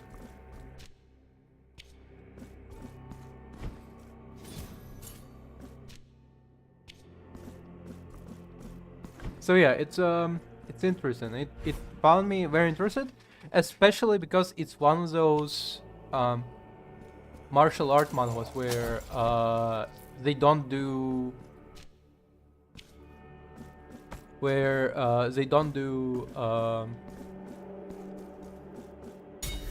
what's the name for it? Ki, right? So like you often in martial art manhwas you end up with like oh, we developed our own like essentially like they do like magic, but the magic is titled Ki, and like, yeah, he casts fire from his fingertips, so what? That's just martial art.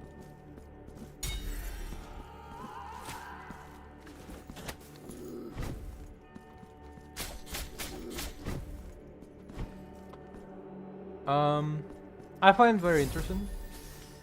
Because you rarely see martial art manhwa where there isn't actual like magic and martial arts. Actual magic, and they instead just like fight with their fucking hands. Oh wait, is it? Yeah, okay, that makes sense.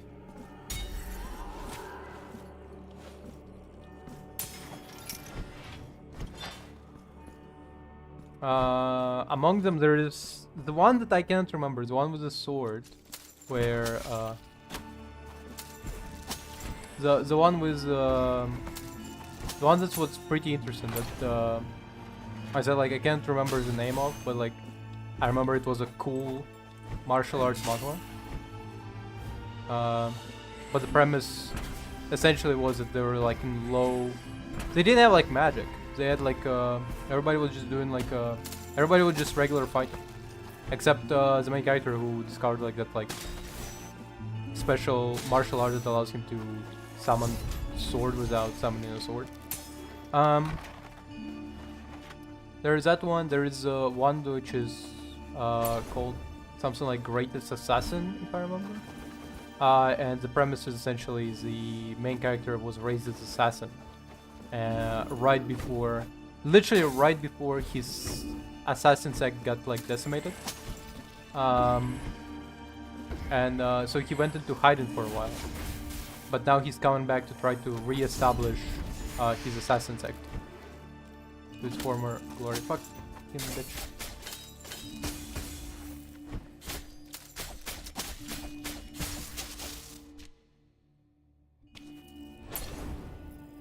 And then there is this one, which is the premise is that, well, there is no ki blasts, so like the more efficient martial arts wins. If you cannot cast magic out of your fingertips, you might as well just kill people as efficiently as possible. Fucking.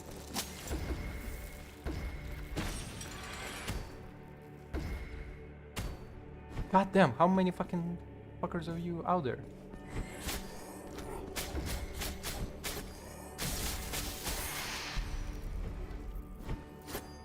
Oh, key, right? Yeah. Okay. Mod key was broken. Okay. Good enough.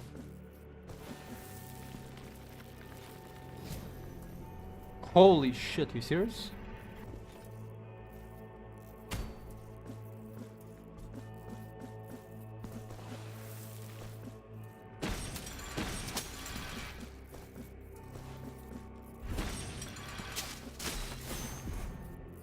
No, come on.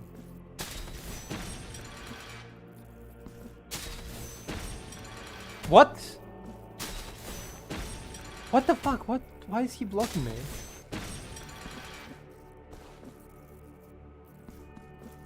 Oh, we probably need to restart the run, but like... What the hell? How is I getting cock blocked over here?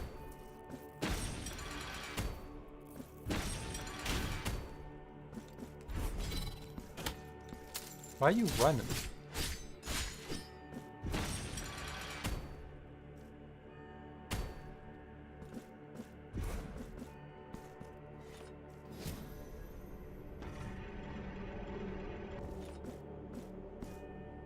Wait. No. One more try. One more try. Come on.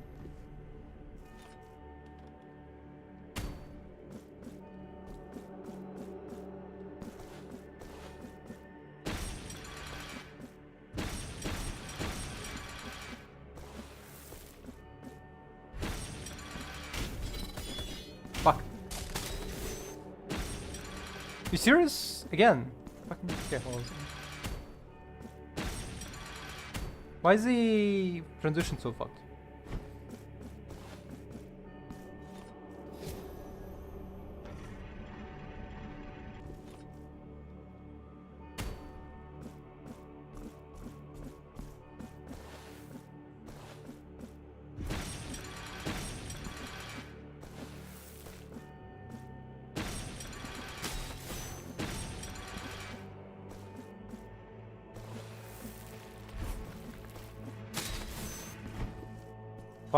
Finally. What the fuck? What did I even get? Bandage of Heretic? What in the world is that?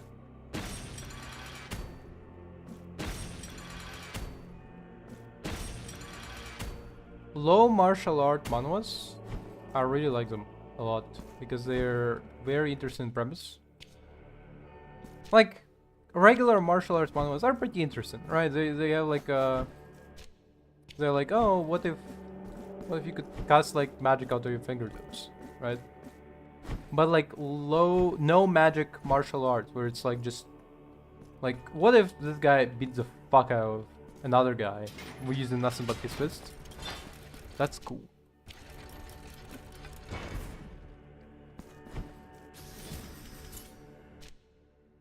That is saucy, you know. It also reminds me of the fact that a lot of people kind of not understand. Okay, here's the thing. A lot of times I see like somebody discoursing about like fuck. A lot of times I see somebody discoursing about like gods in like a fictional universes, like fucking fictional fictional religions, and now they're like, oh, they're unrealistic because in real life religions follow like this kind of thing, you know. And it's often feels like people kind of forget the fact that in real life we can't actually commune with God. Like a lot of people like oh in fantasy fiction, religion have like a unclear doctrine, you know, like they no sorry in fantasy religions in fantasy fuck in fantasy religions have like clear doctrine of like you do this, you do X, you get Y, you know, like you follow this rules, you know, everybody knows why, everybody knows how, everybody knows the premise, right? And oh fuck, okay. And it is true that real world religions pretty rarely have like a clear answer of like, okay, why do you circumcise children? We don't have exact answer. We have like speculations, sure, but like nothing of like real proof. Why no eating pork? We have like couple writings from 5th century that says like it probably something to do with racism. And that is all true, except I think people forget the fact that in fantasy, religions get such thing as talking to the god directly. Like even in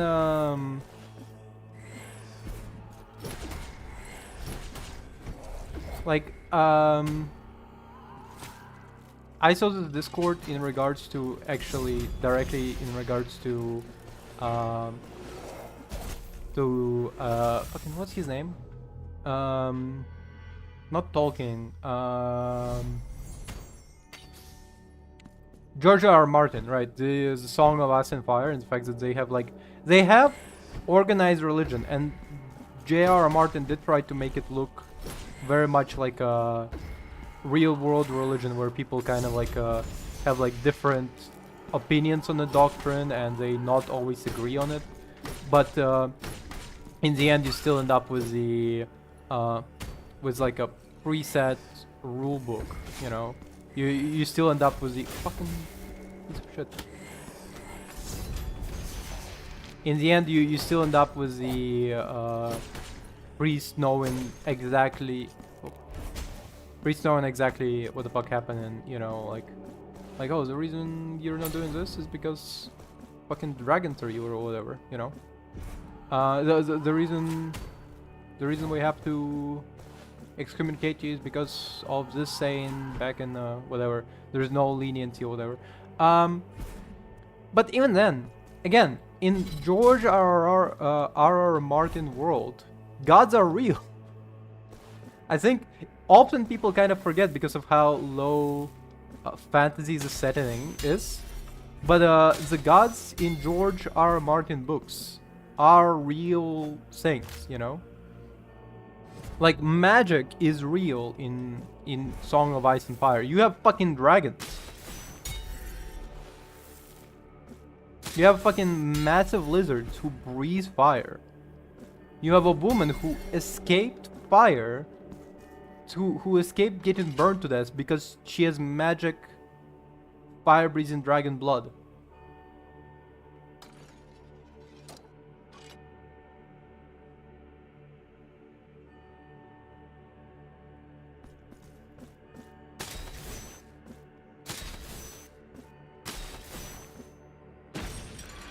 The people often confuse the fact that like realism only can care, like the things that happen in our world because this is our world, you know. We don't have, I cannot commune. I cannot commune with Yahweh, you know, if I pray hard enough. I'll not be suddenly hearing, if I suddenly start hearing voices, I will go to like a psychiatric clinic and be like, yo, can you check out? I think there's like a guy who says he's God and he talking to me in my head, but like that cannot be real, you know. That would be my experience, you know. But then people go like, but no, it would be realistic.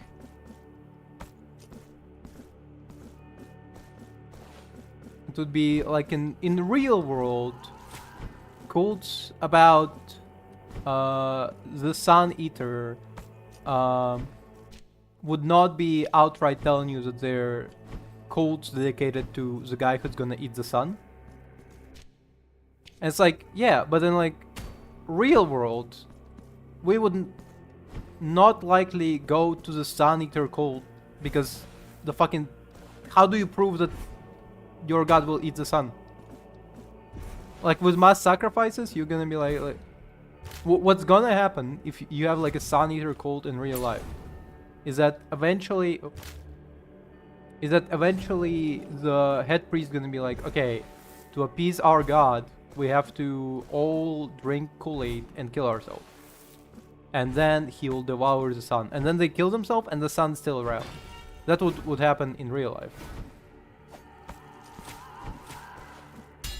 But in like D&D, if somebody came up to me and he was like, we're praying to a guy who's gonna eat the sun, I'd be like, huh.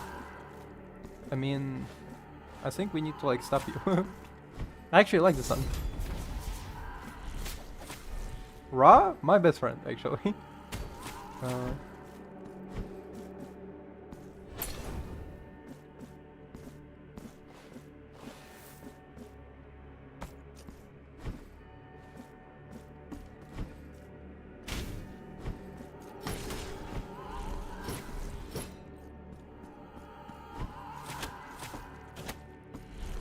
Hi, son of a bitch.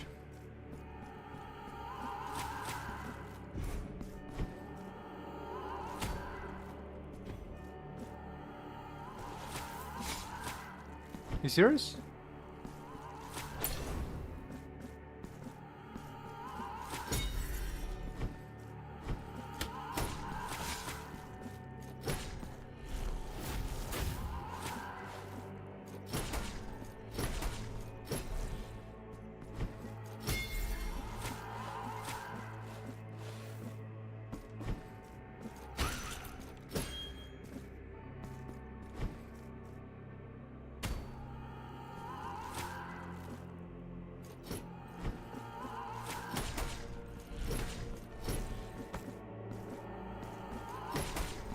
So yeah, it's like I'm very confused about people not understanding that like that realism can only make sense if like you're dealing with a realistic situation.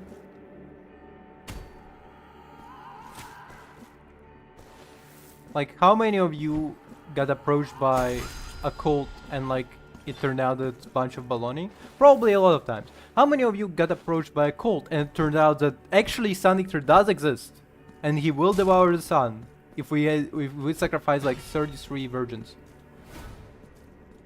Oh, you son of a bitch. You serious?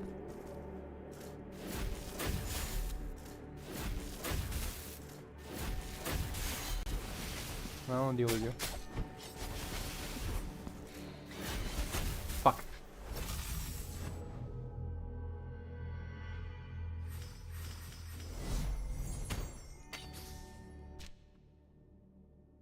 I've never encountered a cult who was real, you know? Oh. Except, of course, the cult I belong to, which is Cult of Jesus Christ. Of course. Except the cult that I'm following. That one is actually correct and real, and Jesus will return one day. And when that will happen, well, I'll see you at Armageddon. I ain't getting raptured, that's for sure. Well, actually, okay, the thing is, weird thing about rapture is the fact that it might be made up. Not in the way that like religion is made up, but in a way that that one might be mostly just evangelical shit. Because in the Bible it describes how shit, that's the wrong one.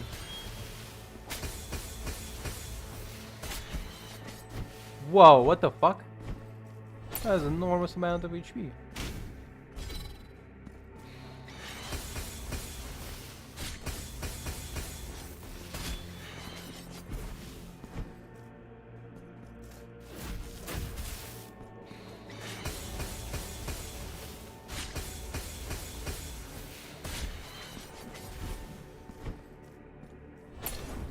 The fuck? What the fuck are you, lady? Fucking look at this, the amount of HP it takes.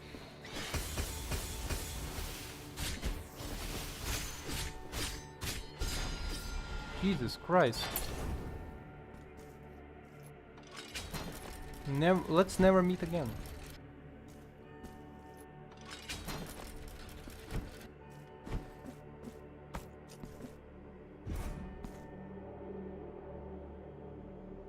Is she pregnant?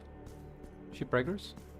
The clay folk offer shelter and guide my steps. At their insistence, my ruined, mud-stained feet must forge ahead. Hold but a moment, and I will restore thy key. Take it.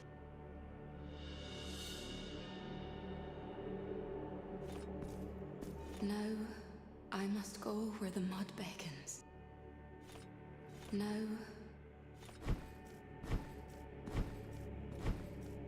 She looks preggers. Am I correct in that assumption?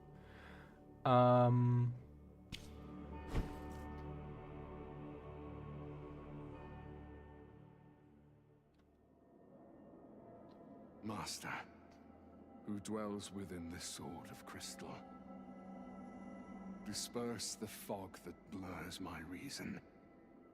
Whisper to me.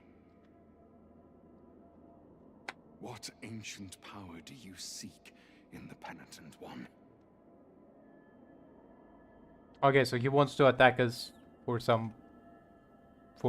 I guess our power that slays a miracle. For we are Slayer of the Miracle. Miracle ain't got shit on me. Wait, can you? Fuck.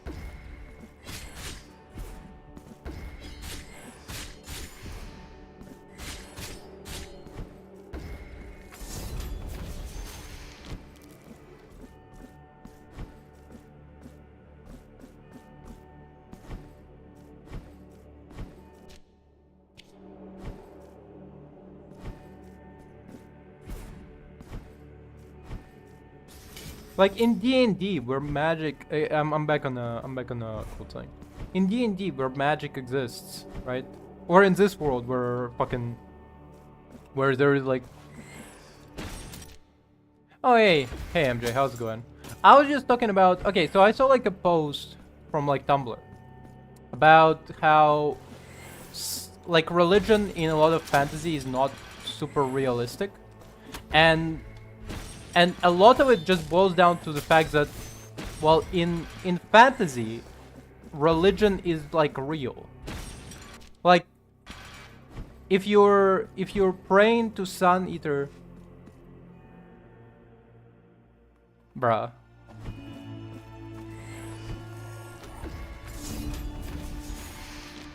Yeah, like fantasy gods are real, so like if I pray to a Sun Eater god in fantasy, I will get like actual results. Whereas if I pray to Yahweh right now, like I'm not likely to get a response.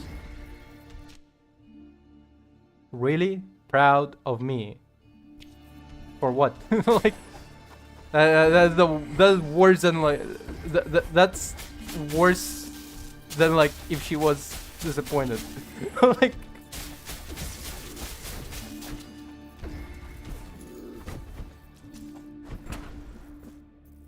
But yeah, religion is weird in like fantasy, but it's also like real in fantasy. Like you're gonna get like tangential results from like praying to God. So like the fact that it's not realistic, the fact that like there is like a specific rule set to like a god, you know, that there is a specific the fact that there is like rules that you have to follow lets you be smited by God, and that everybody knows the rules. Yeah, my avatar. Yeah, my avatar. What up? It's an avatar I made specifically for Halloween. Yeah, it is pumpkin. What did you think it was? It's Halloween.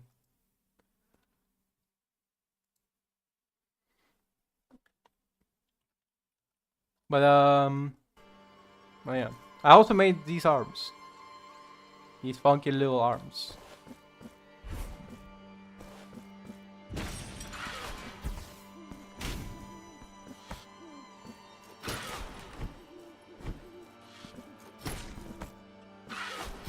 God damn it.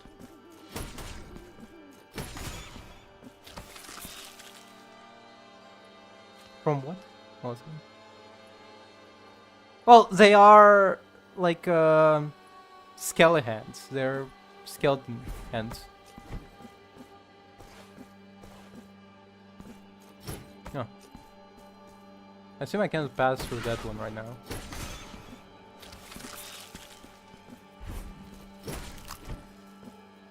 But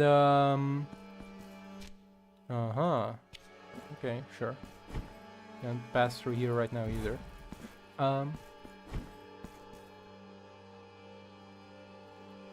Yes. Yes, it is.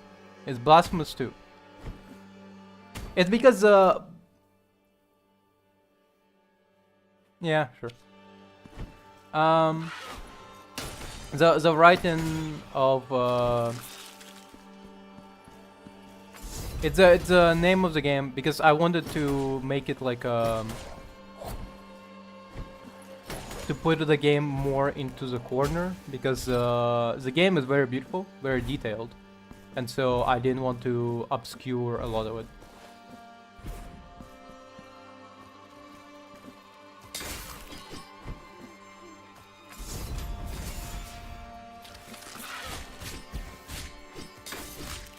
Yeah. So how are you doing? How are you doing, MJ?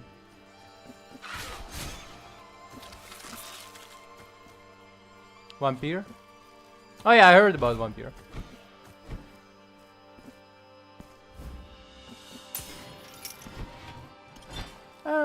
Probably I'm gonna put it on the list.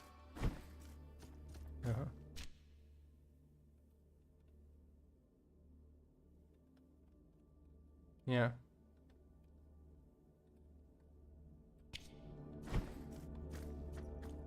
That's pretty cool.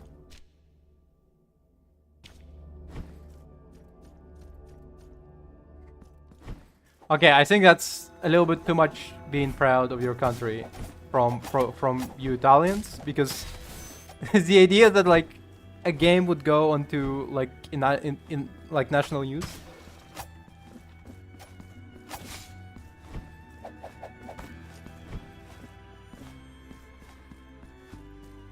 Okay, I know. No, I'm not. I don't mean like you're too proud of your country. I mean like.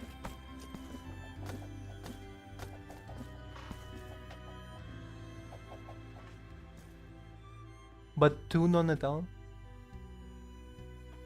Okay. Well, it's I think it's more of like I mean like as in like the fact that it went on national news, that kind of crazy to me because I cannot imagine a game going on national news. A video game? Like almost no country I can imagine would go on national news. Except apparently Italy. Apparently in Italy they would like, yeah, let's go, game, and let's put it on national news. We're proud of our game. Hell yeah, let's go, baby. What am I missing? Hold on a second. There's a space here that we did not visit. Space here as well.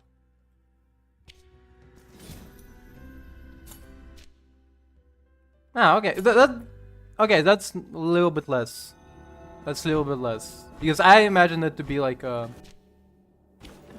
it to be on national news, I imagine it to be like and today on the news, one of our countrymen made a game that got itself an award, whatever, you know.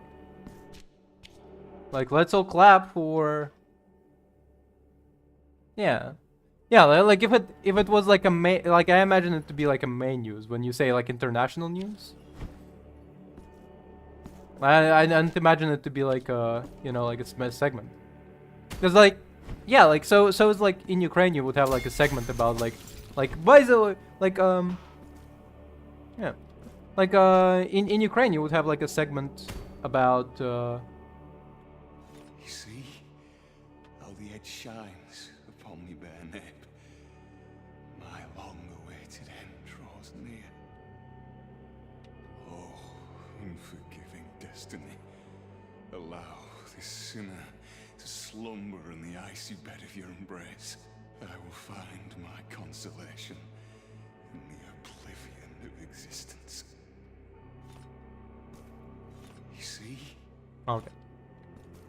Okay, let's pull the lever.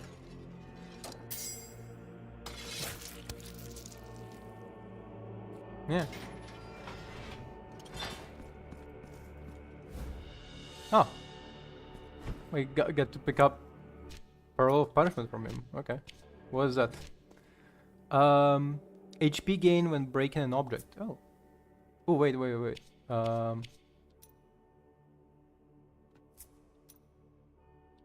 Oh, the voice acting is stellar. Voice acting is very good. The voice acting is very good. I heard Spanish voice acting is just as good, but I don't know Spanish, so I don't want to listen to it in Spanish. I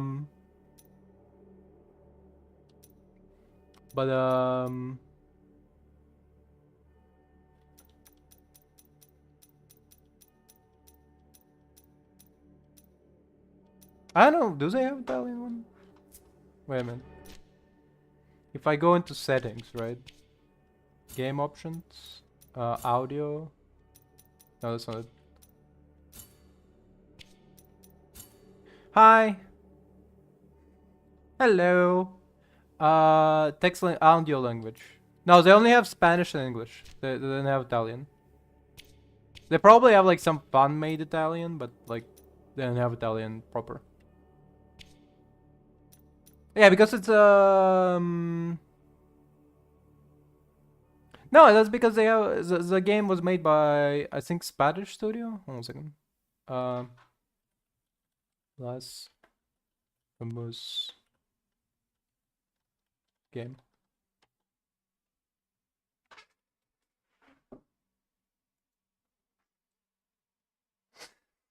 The game came out a long while ago, to be fair, so it's not really. Oh, it came out on Android, literally like last year. Holy shit. But yeah, they only have like Spanish and English. And where was the studio from?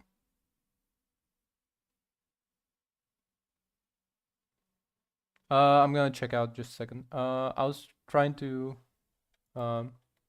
game developer country. I'm not a robot, yes. Jesus fucking Christ. I hate the I'm not a robot for like search engines now. Like, why do I have to confirm I'm not a robot? It's a search engine.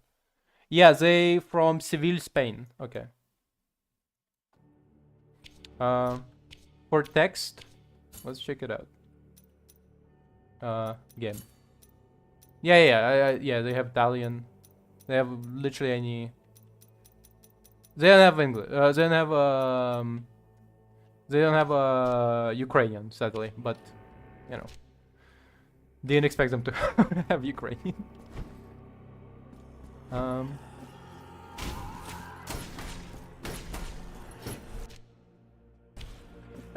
Very little games have Ukrainian, like Ukrainian as a language option.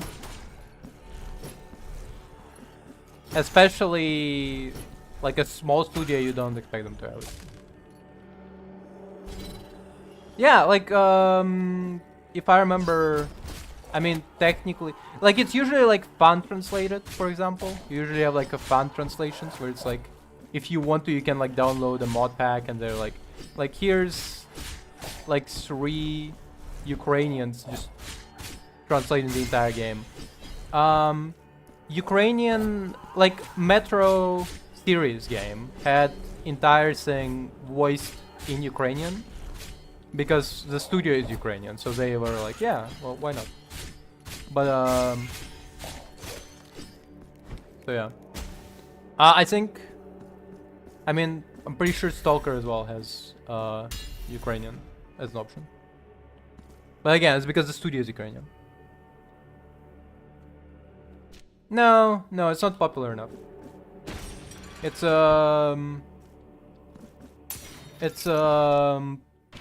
probably less popular. I'm pretty sure they would put like Indian as translation before they would put Ukrainian in. Like if you're from like I'm like 99% confident that like before putting Ukrainian they would put like Indian or like one. To be fair, Indian is like a very broad in this case because there's no. What map?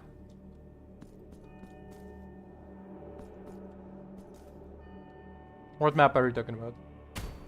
But to be fair, when I say Indian, like that's very broad. But like I assume like Hindu, like the most spoken in language in India.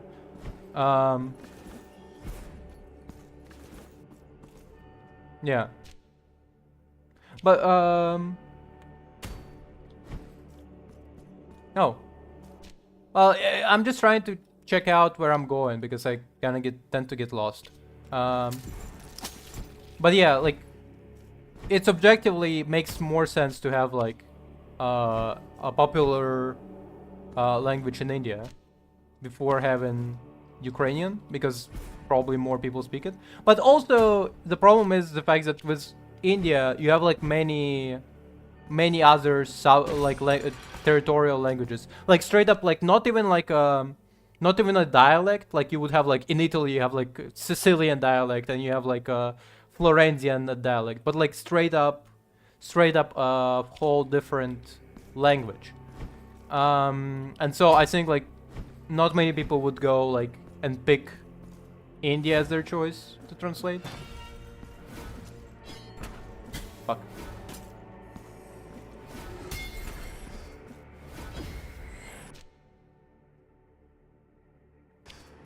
Yeah, they have national language, but like English is technically a national language now. Yeah. Isn't English part of like national languages? Yeah, Hindi is the main language, but I'm pretty sure they have like multiple languages in a. I'm gonna Google because maybe I'm misinformed. India national language.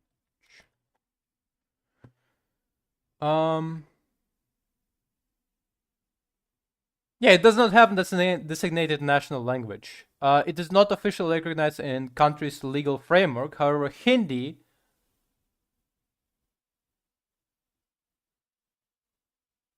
Yeah, so like officially, Hindi and English are two official languages of the union government for use for administration, and that's actually very similar to how Ukraine until like 2016, I would like to say, used Russian as like another official language of Ukraine. So you could like write stuff in Ukrainian or you could write stuff in Russian. And then when we changed that to only be Ukrainian, Russian were like, "You're erasing us! You're erasing Russia from like Ukraine! How dare you!"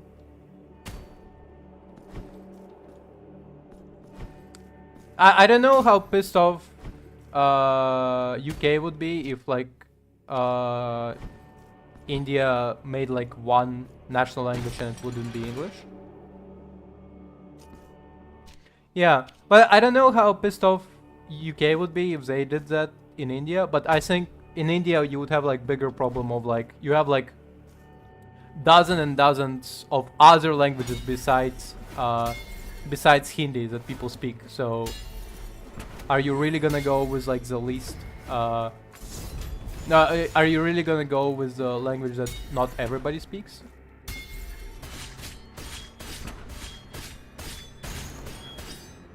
Like I'm sure there's not gonna be like 100% of people going like, yeah, we love Hindi, please.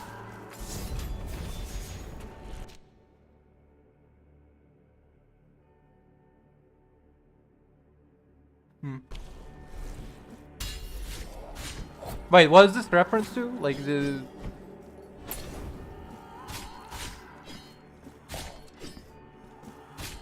Why a lot of people in travel outside of.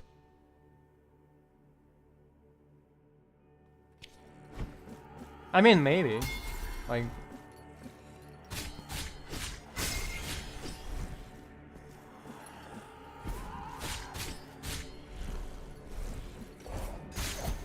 Shit.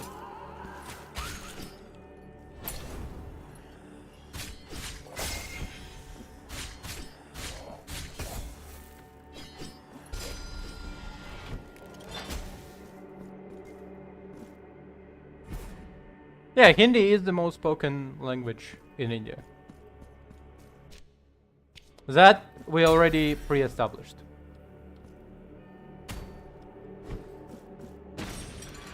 That and apparently English.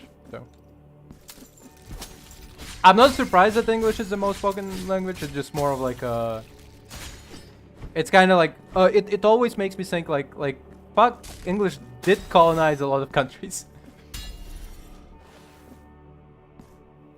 It always reminds me how many countries English they definitely colonized.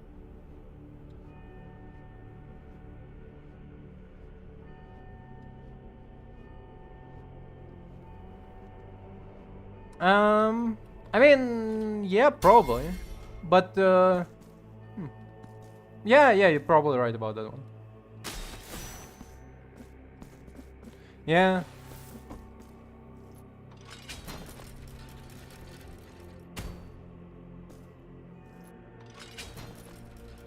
Yep. Wait. Yeah, even out of Somalia. Yeah, I mean, kind of weird.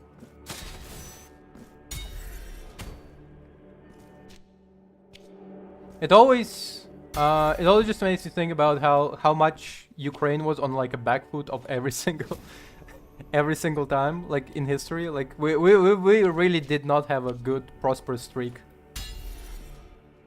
Like the most prosperous streak we had in Ukrainian history was time when it was still Kiev Rus, and that's the most we can like account to as like the prosperous streak, you know, the good one.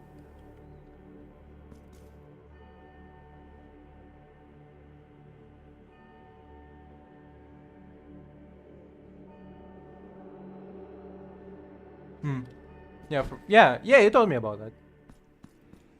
Oh shit.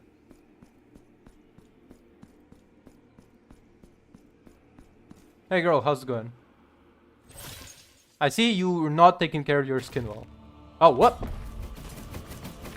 Okay, I didn't think you were gonna be so offended. God damn it. Fucking bullet hells, holy shit. I think we're damaging her. Oop.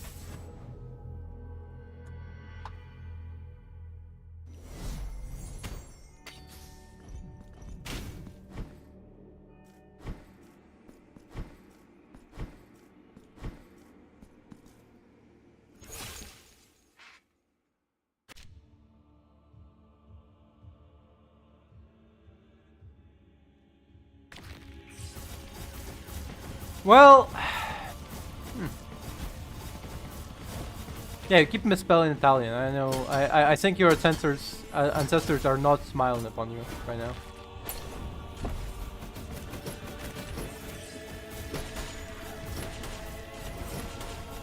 Wait, so do we have to like wait for her to unlock the damage part? Why is it taking us while we're not even causing any damage to her? That's crazy.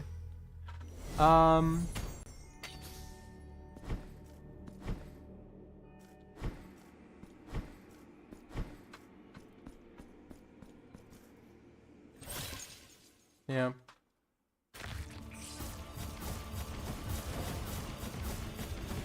So do we just have to dodge the entire time, I wonder?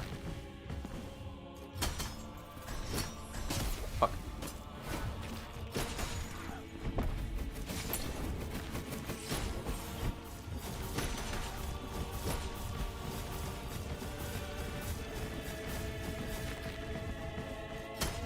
Does this remind you of Catholic school?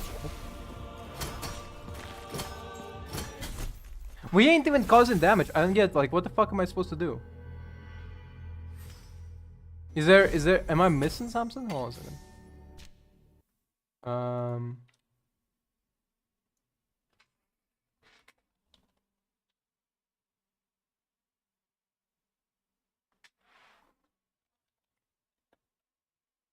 Blasphemous 2 non boss. Am I? Yeah, need help on non-boss fights. Thank you, Reddit. Can't beat the stupid nun for the life of me. I read only the non-boss in Blasphemous 2.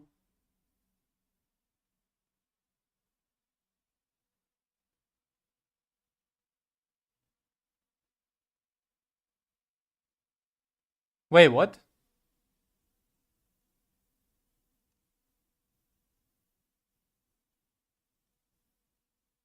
No, I think we're talking about the same boss. Hold on a second. Blasphemous 2 boss. Oh,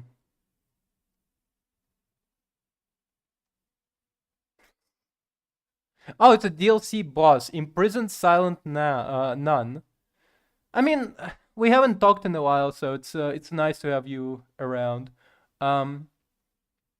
Among bosses of previous work, a huge nun reminiscent of Virgin Burning Face.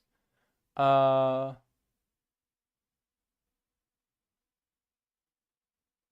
poison gas.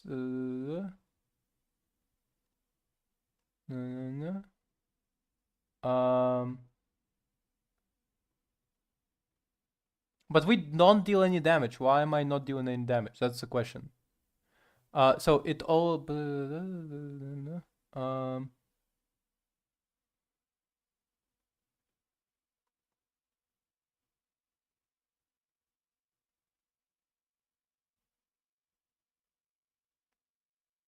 Yeah, I am checking the wiki. Okay, I think we need to damage the necklace. Yeah, we need to strike the necklace directly instead of the, like, her hands or whatever.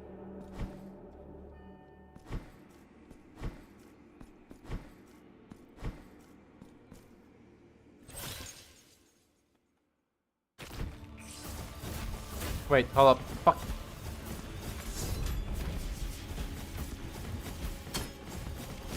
Shit. That did not work out at all.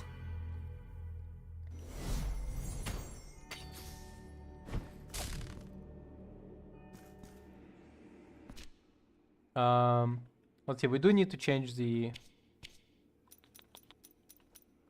Let's see, so,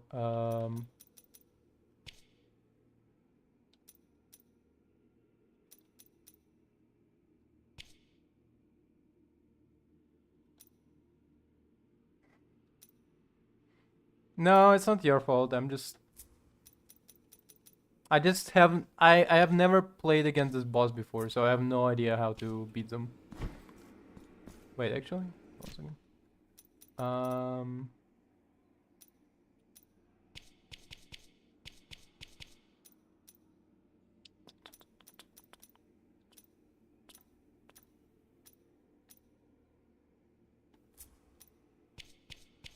think this should be good.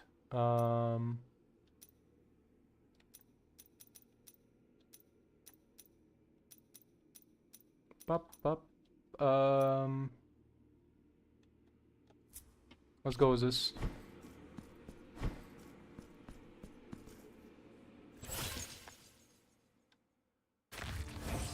So how is your week been? How are you doing? We didn't talk. You're not reading my fucking messages. Or at least I don't know if you're reading them because...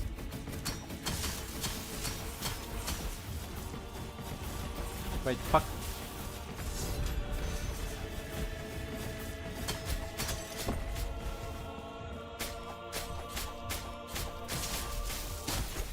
Fuck. You ain't reading my goddamn messages. You ignoring me, leaving me alone and sad and depressed, okay? How are you doing?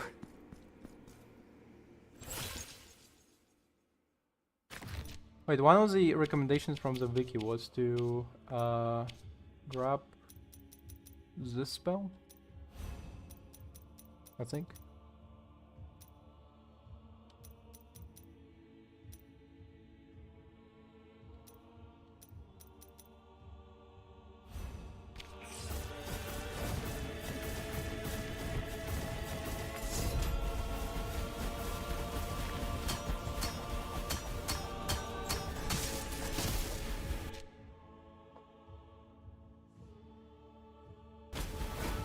Greetings.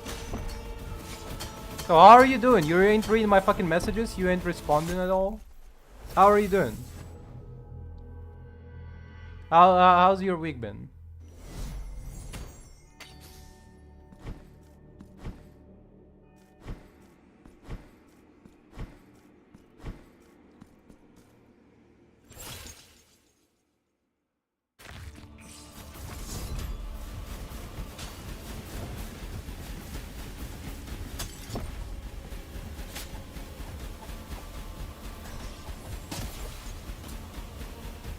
The fuck?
God damn it.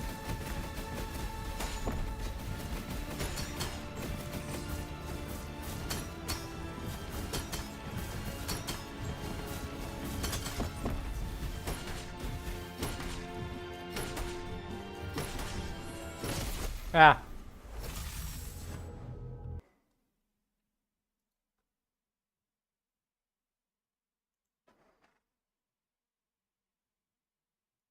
We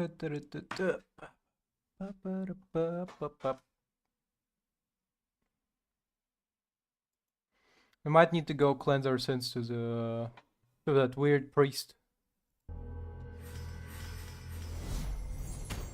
Because we collected too much guilt.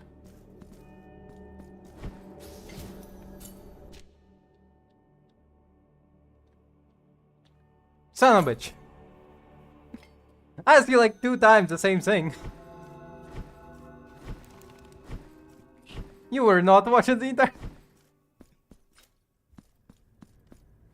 I asked you twice, how have you been? How are you doing?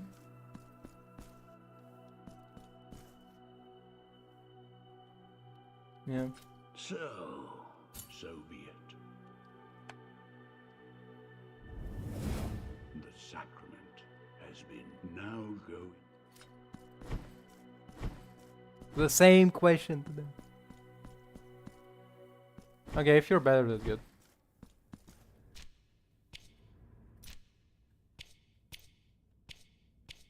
Okay, that's good. Are you studying well for it? Fuck. You know, I had this, actually, kind of similar thing happened to me. Kind of similar thing happened to me when I was passing my cooking exams to get cooking credential. I could never pass one exam.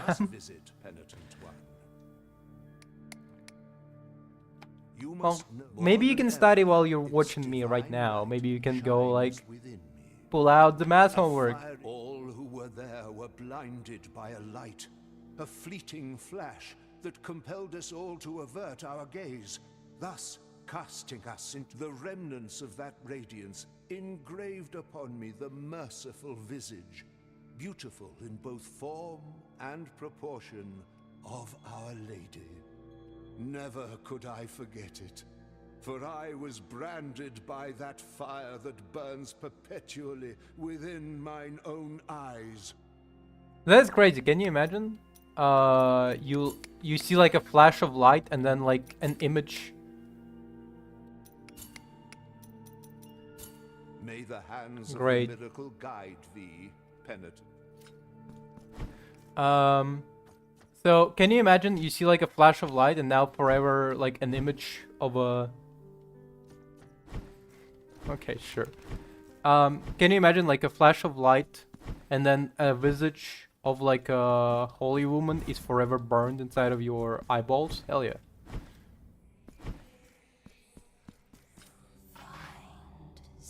Holy woman. Like, I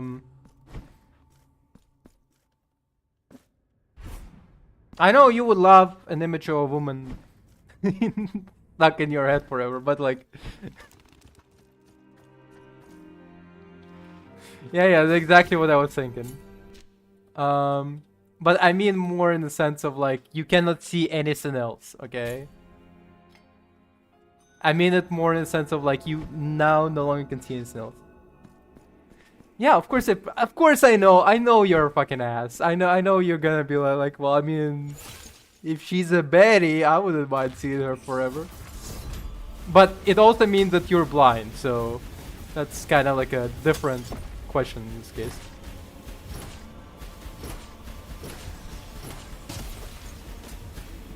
So like the question, would you go blind if it meant you can see a hot baddie every time you close your every time you not even close your eyes, every time you like exist?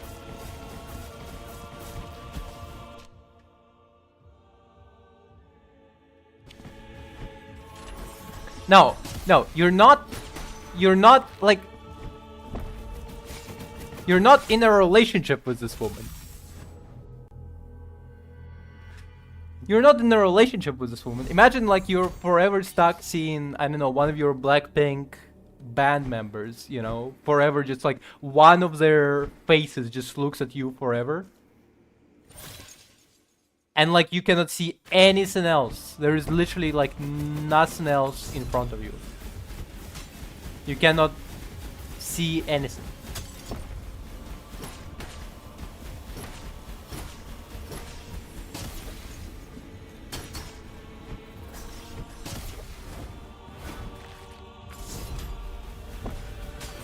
That's a crazy response. That is only a response. That is only a response I can expect from a K-pop stan. Okay.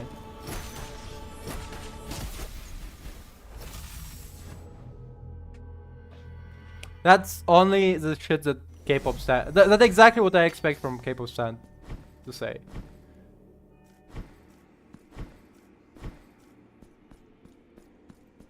No, she isn't.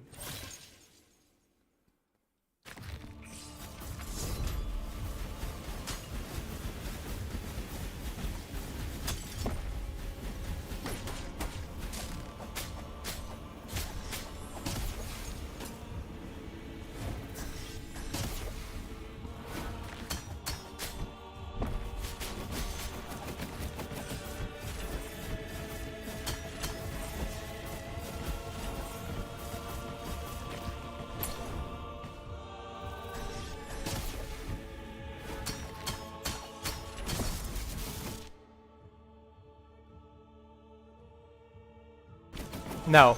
Like, fuck no. That's only the desperate shit the person like you would say. I'm so glad I'm not at your level of desperate.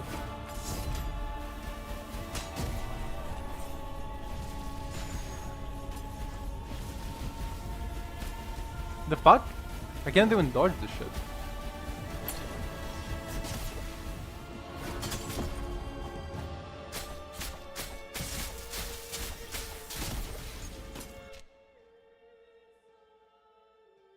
Nah.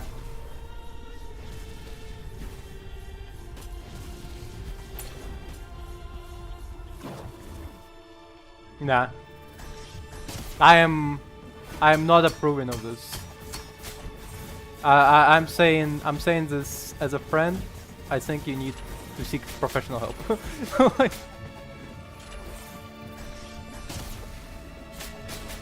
and Jesus. That's what you need. You need Jesus in your heart. Fuck. You need Jesus or I don't know, one of the saints. Saint Paul. Choose him. He's a good guy.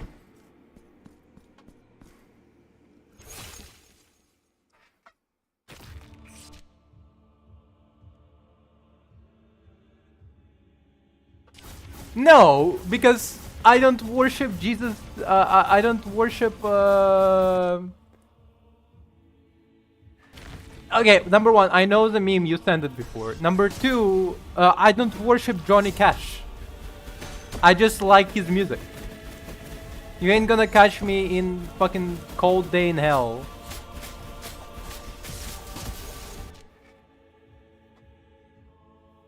Yeah, I know that as well. All I'm saying is that, like, you will not catch me in cold day in hell worshiping Johnny Cash, okay? So, like, I think you're misunderstanding my love for Johnny Cash. You're misunderstanding. You think that I'm obsessed with Johnny Cash the same way that you're obsessed with fucking your K-pop bullshit. But no, I'm not. I just like his music. You literally just told me, oh, I would fucking not mind her singed into my eyeballs. I would never say that about Johnny Cash. So, you know, I think seek help. Seek God, you know. Get some Jesus.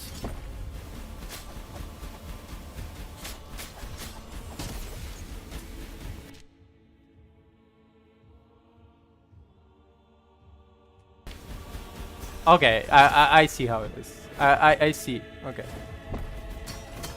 The only thing I don't like about her is that she's not dating me. That's what she essentially said.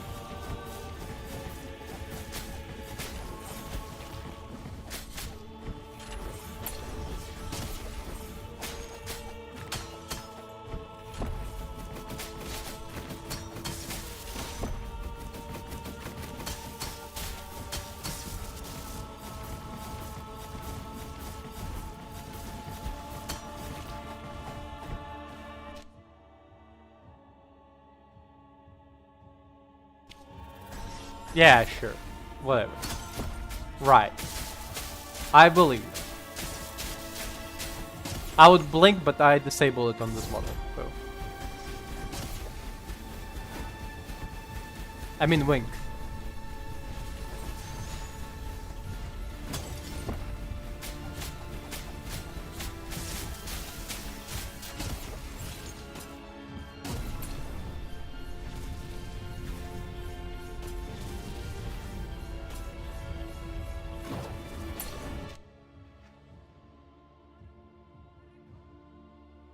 Interesting. Actually, I don't get it. How do you...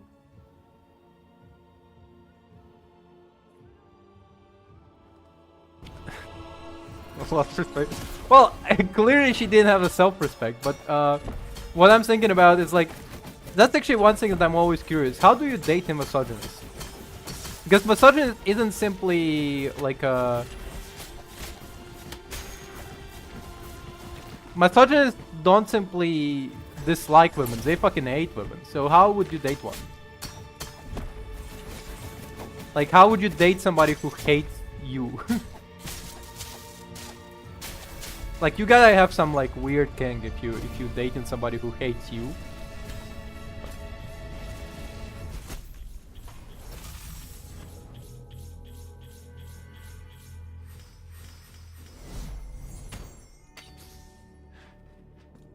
Well, that's not my definition. Like, a hidden misogynist, that's not what I... Well, then how do you know that he was a misogynist? Okay, like, if he was a masculine, was he like different around her?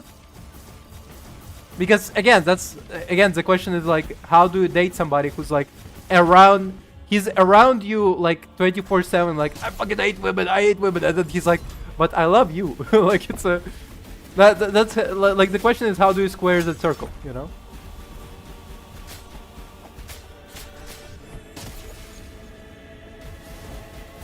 What? Yeah.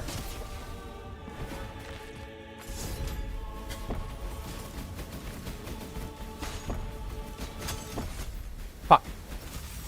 Yeah, I mean, I don't know, that's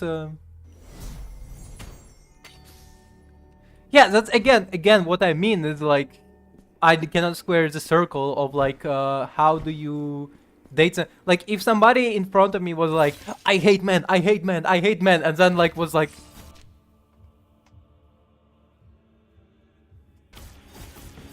Like, if somebody in front of me was like, I hate men, I hate men, I hate men, and then it was like, hey, want a date? I would be like, what the fuck are you talking about, you know?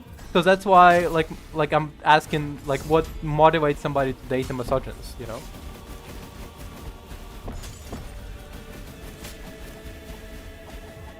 Fuck.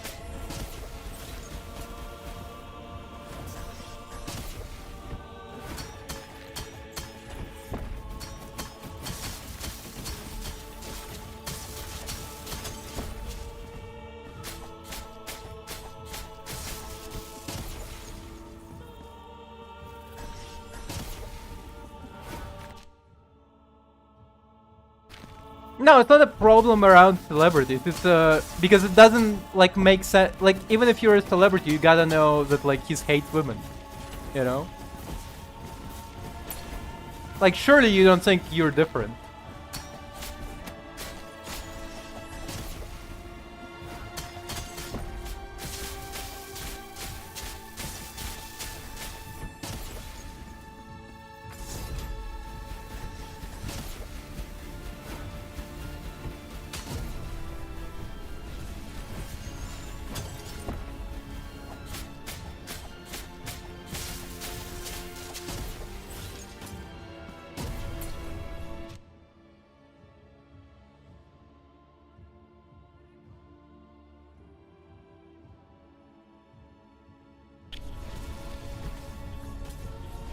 Are you gonna give me like a spiel about I can fix him mentality? Like oh, she just thinks that she can fix him specifically? Or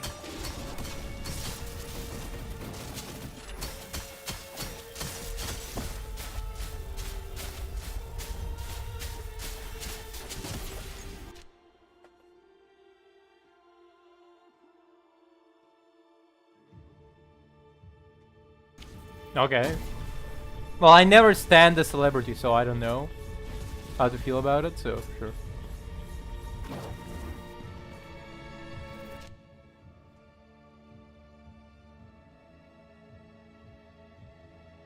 What?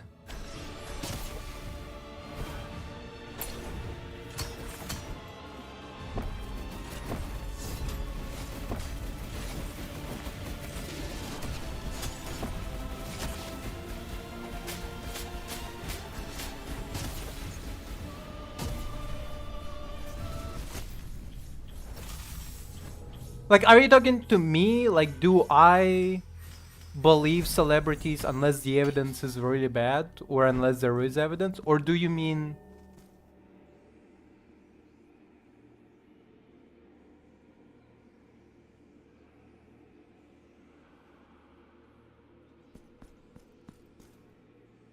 Really? You will not believe if somebody has sexual allegations? Like sexual assault allegations?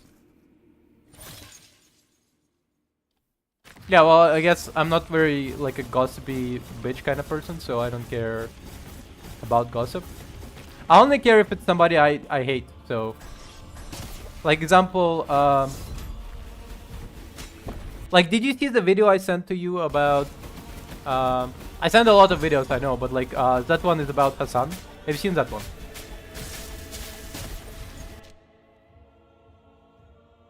Okay, you stop liking them if they have sex, because that's what I was trying to like figure out. Like, are you saying you stick around even if?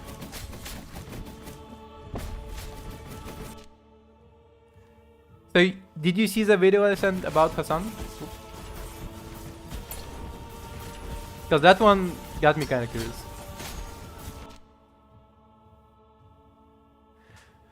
Well, that's not about it. The most recent video about him, it's there's an allegation that he electrocutes his dog.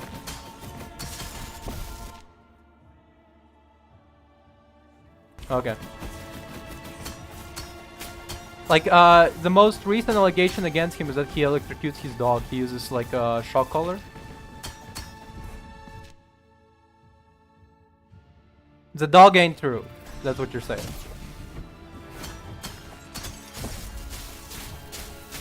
Because I think I believe that one. Ruin with what facts? He didn't particularly disprove anything yet. I mean, so far he like shown the dog collar, but like there is like currently people speculating that perhaps like he decked the. Yeah, I know about that video. That's what I was talking about. It's that okay, that's the one I was talking about. And okay, hold on a second. The sun dog collar video. So like with the dog collar thing. Okay, the worst thing I just seen is Peter response to Hassan Piker. No, you actually can. You straight up just can. That's the thing about it. Peter responds to Hassan Piker dog abuse controversy. That's the worst thing. Two bad bitches fighting together. Holy fuck. Two bad bitches fighting at the same time. But the collar thing. Hold on a second. I think this is the one. You can literally see that he has like. Okay. Oh, fair enough. You don't care enough to defend him. So the thing about the dog collar. One second.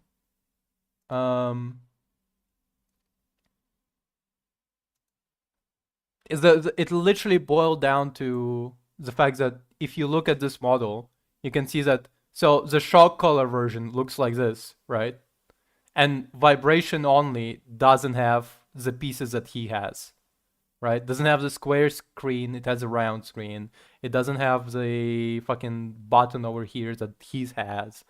And the bottom is flat while he's fucking holding a finger next to this next to this part, you see? Literally like this over here. Like it kind of rounds off, but instead looks like this. You see? Like it's literally just this. Like him showing the dog collar with like when this model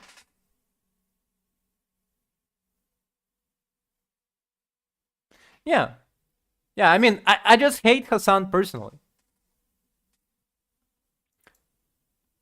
I hate Hassan personally. So like anytime there is allegation against him, I'm overjoyed. Anytime there is an allegation against Hassan, I am over the moon, just cry laughing, you know, just I'm out here celebrating with the battle of my best cider, okay?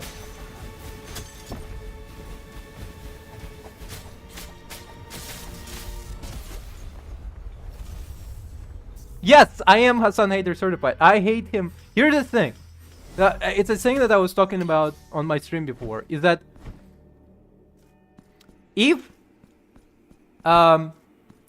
like I cannot judge him too much on the electric collar allegations because I already hate Hassan enough that like electric collar is like the least of my problem. He does. By the way, it's literally like I saw the clip of him fucking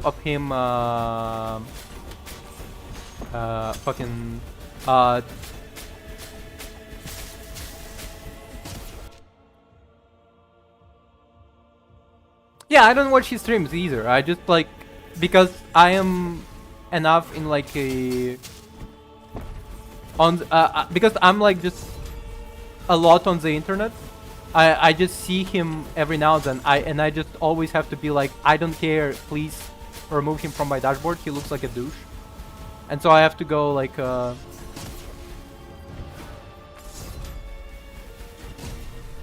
it really annoys me to see him on my timeline. That's the thing. Yeah, like whenever I see his clips, like that's where my hatred has been born from. My original hatred is that I was seeing his clips, and I was like, I don't like him very much. I don't want to see him. And then I would see him more and more, and I was like, can we please remove the guy? And then interesting. So like I kept seeing his clips more and more, and like I was like, I don't care, please like remove him from from my visual feed.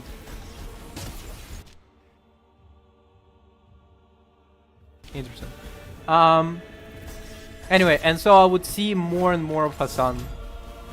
And then I would see people talking about Hassan, like bad things that Hassan done, and I was like, oh, thank God, he's a bad person. My hatred is not unfounded. And then I would see more and more bad things about him, and then I'm like, okay, now this is beyond just simply me hating him. This is just like, this man is like evil. This man is not a very good person. I need to spread the gospel of him being a bad person. And then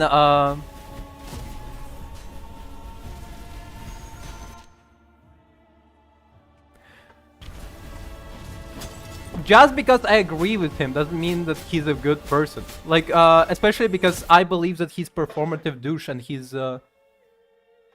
yeah, like I think he's choosing, like the key point in there is that he chooses those opinions. He's not coming up to those conclusions. I think he's like just doing those opinions because, like, you know, because he knows that this is gonna be popular, you know.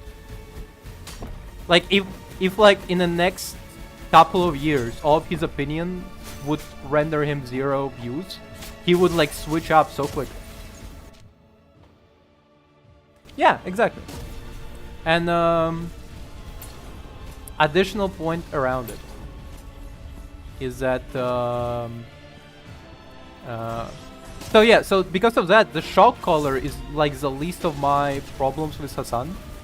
Like, I don't hate Hassan enough to like be like I hate Hassan for so many other reasons that the shock collar is almost like the least of my concerns, you know? Like, he could be like dismembering that dog live on Twitch and I would be like, that's the least of my problems with you, you know?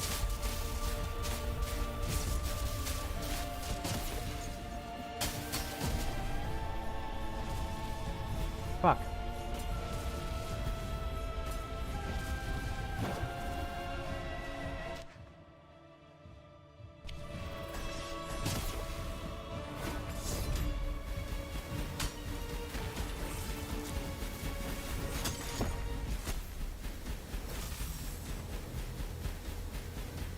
Yeah, I know.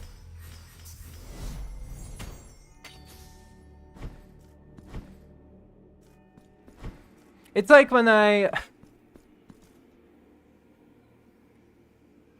well, yeah, my hatred corrupts absolutely. I just like go around spreading hate on Hassan Piker, so like that's a valid view to have, that like you literally cannot escape my hatred of him. Like, if you're around me, you know I hate the guy.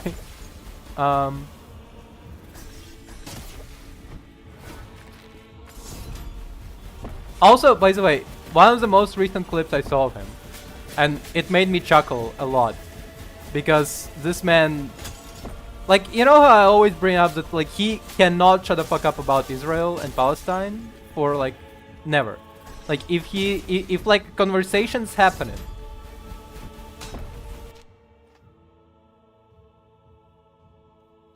Fair enough.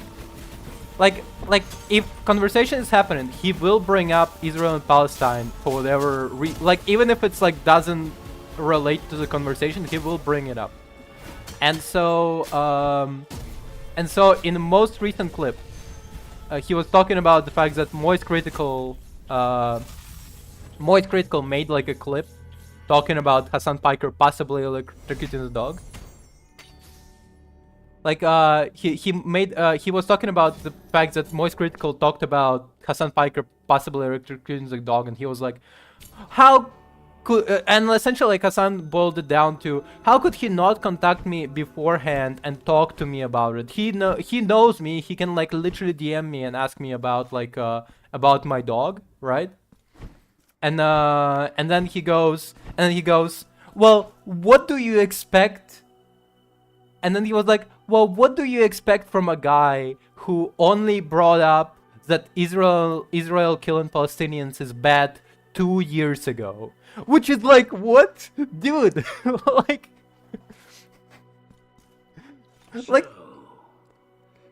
like he already brought it up?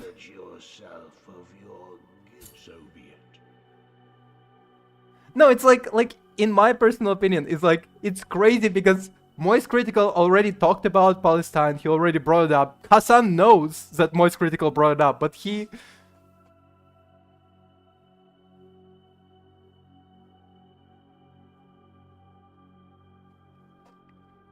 It's like, no, but he legitimately just went like, what do you expect?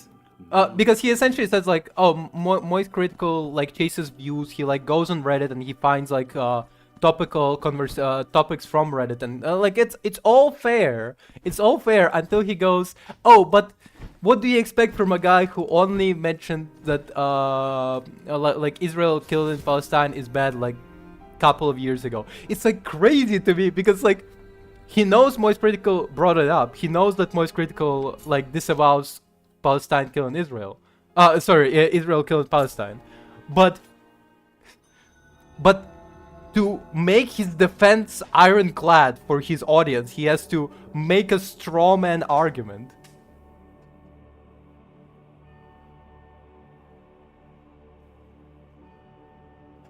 Yeah. But it's also, for me, it's crazy that like there's a straw man of like, oh, but you need to know that like, yeah, but you need to know that he is not as like Democrat lefty as I am, because he only disavowed Israel after me. Okay, I was the first one to condemn genocide in Gaza, while Moist Critical was very late to the party. It's such a crazy like argument to me. It's like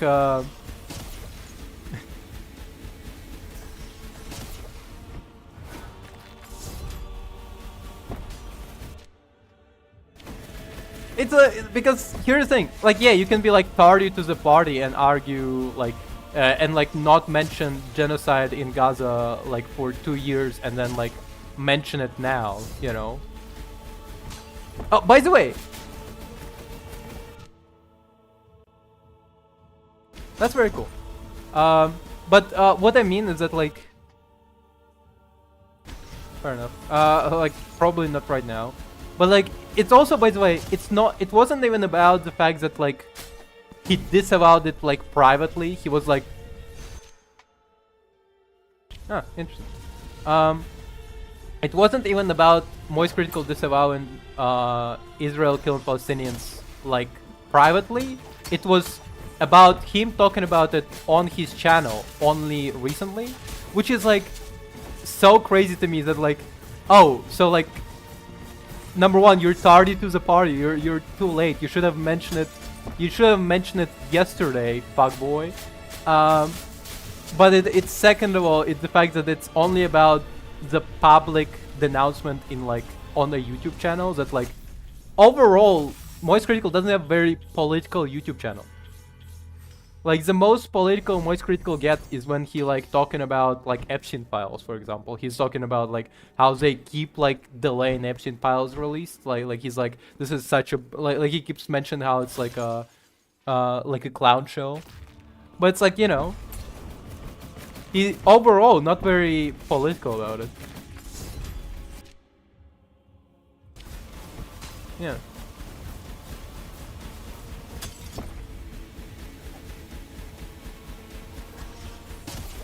So Hassan going like, yeah, but how could you not mention on your relatively apolitical YouTube channel that like killing Palestinians is wrong?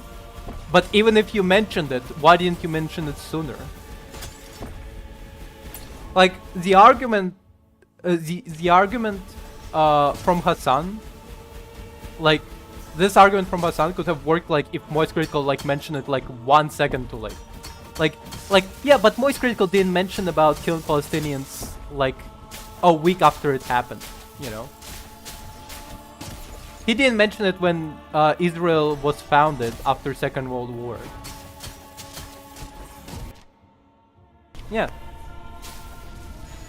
But Hassan follows that argument because he knows that he's the viewership of bunch of lefty tankies will follow it, will eat it up. They will be like, yes, Hassan, you're right.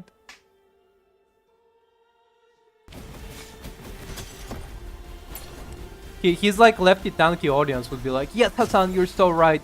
Moist Critical should have mentioned that Israel killing Palestinian, Israel's killing Palestinians is bad back when Israel was founded. As soon as Israel was founded, he should have mentioned it when like Moist Critical was probably like 3. Like, I don't see any notes from him as a 3-year-old talking about how Israel is doing bad thing.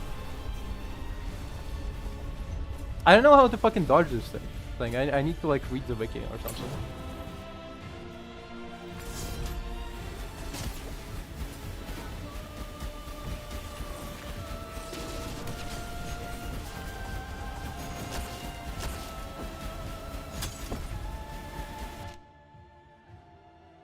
Yeah.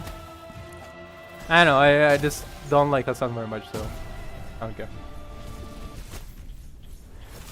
I don't like Hassan very much. I like there's no defense that could be made for me to like be like Hassan #1 fan.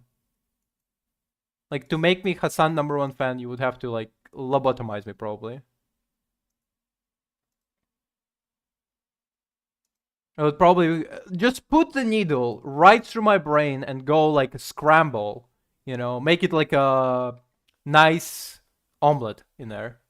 And that's where when I go, you know what, Hassan is actually a good guy. He really believes what he's saying. How am I do explosion ray rotation?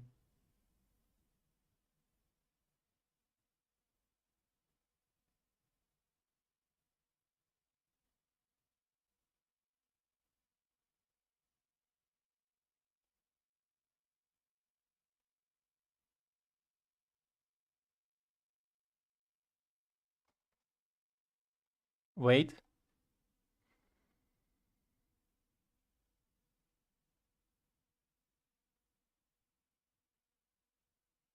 No problem. I was about to like wrap it up.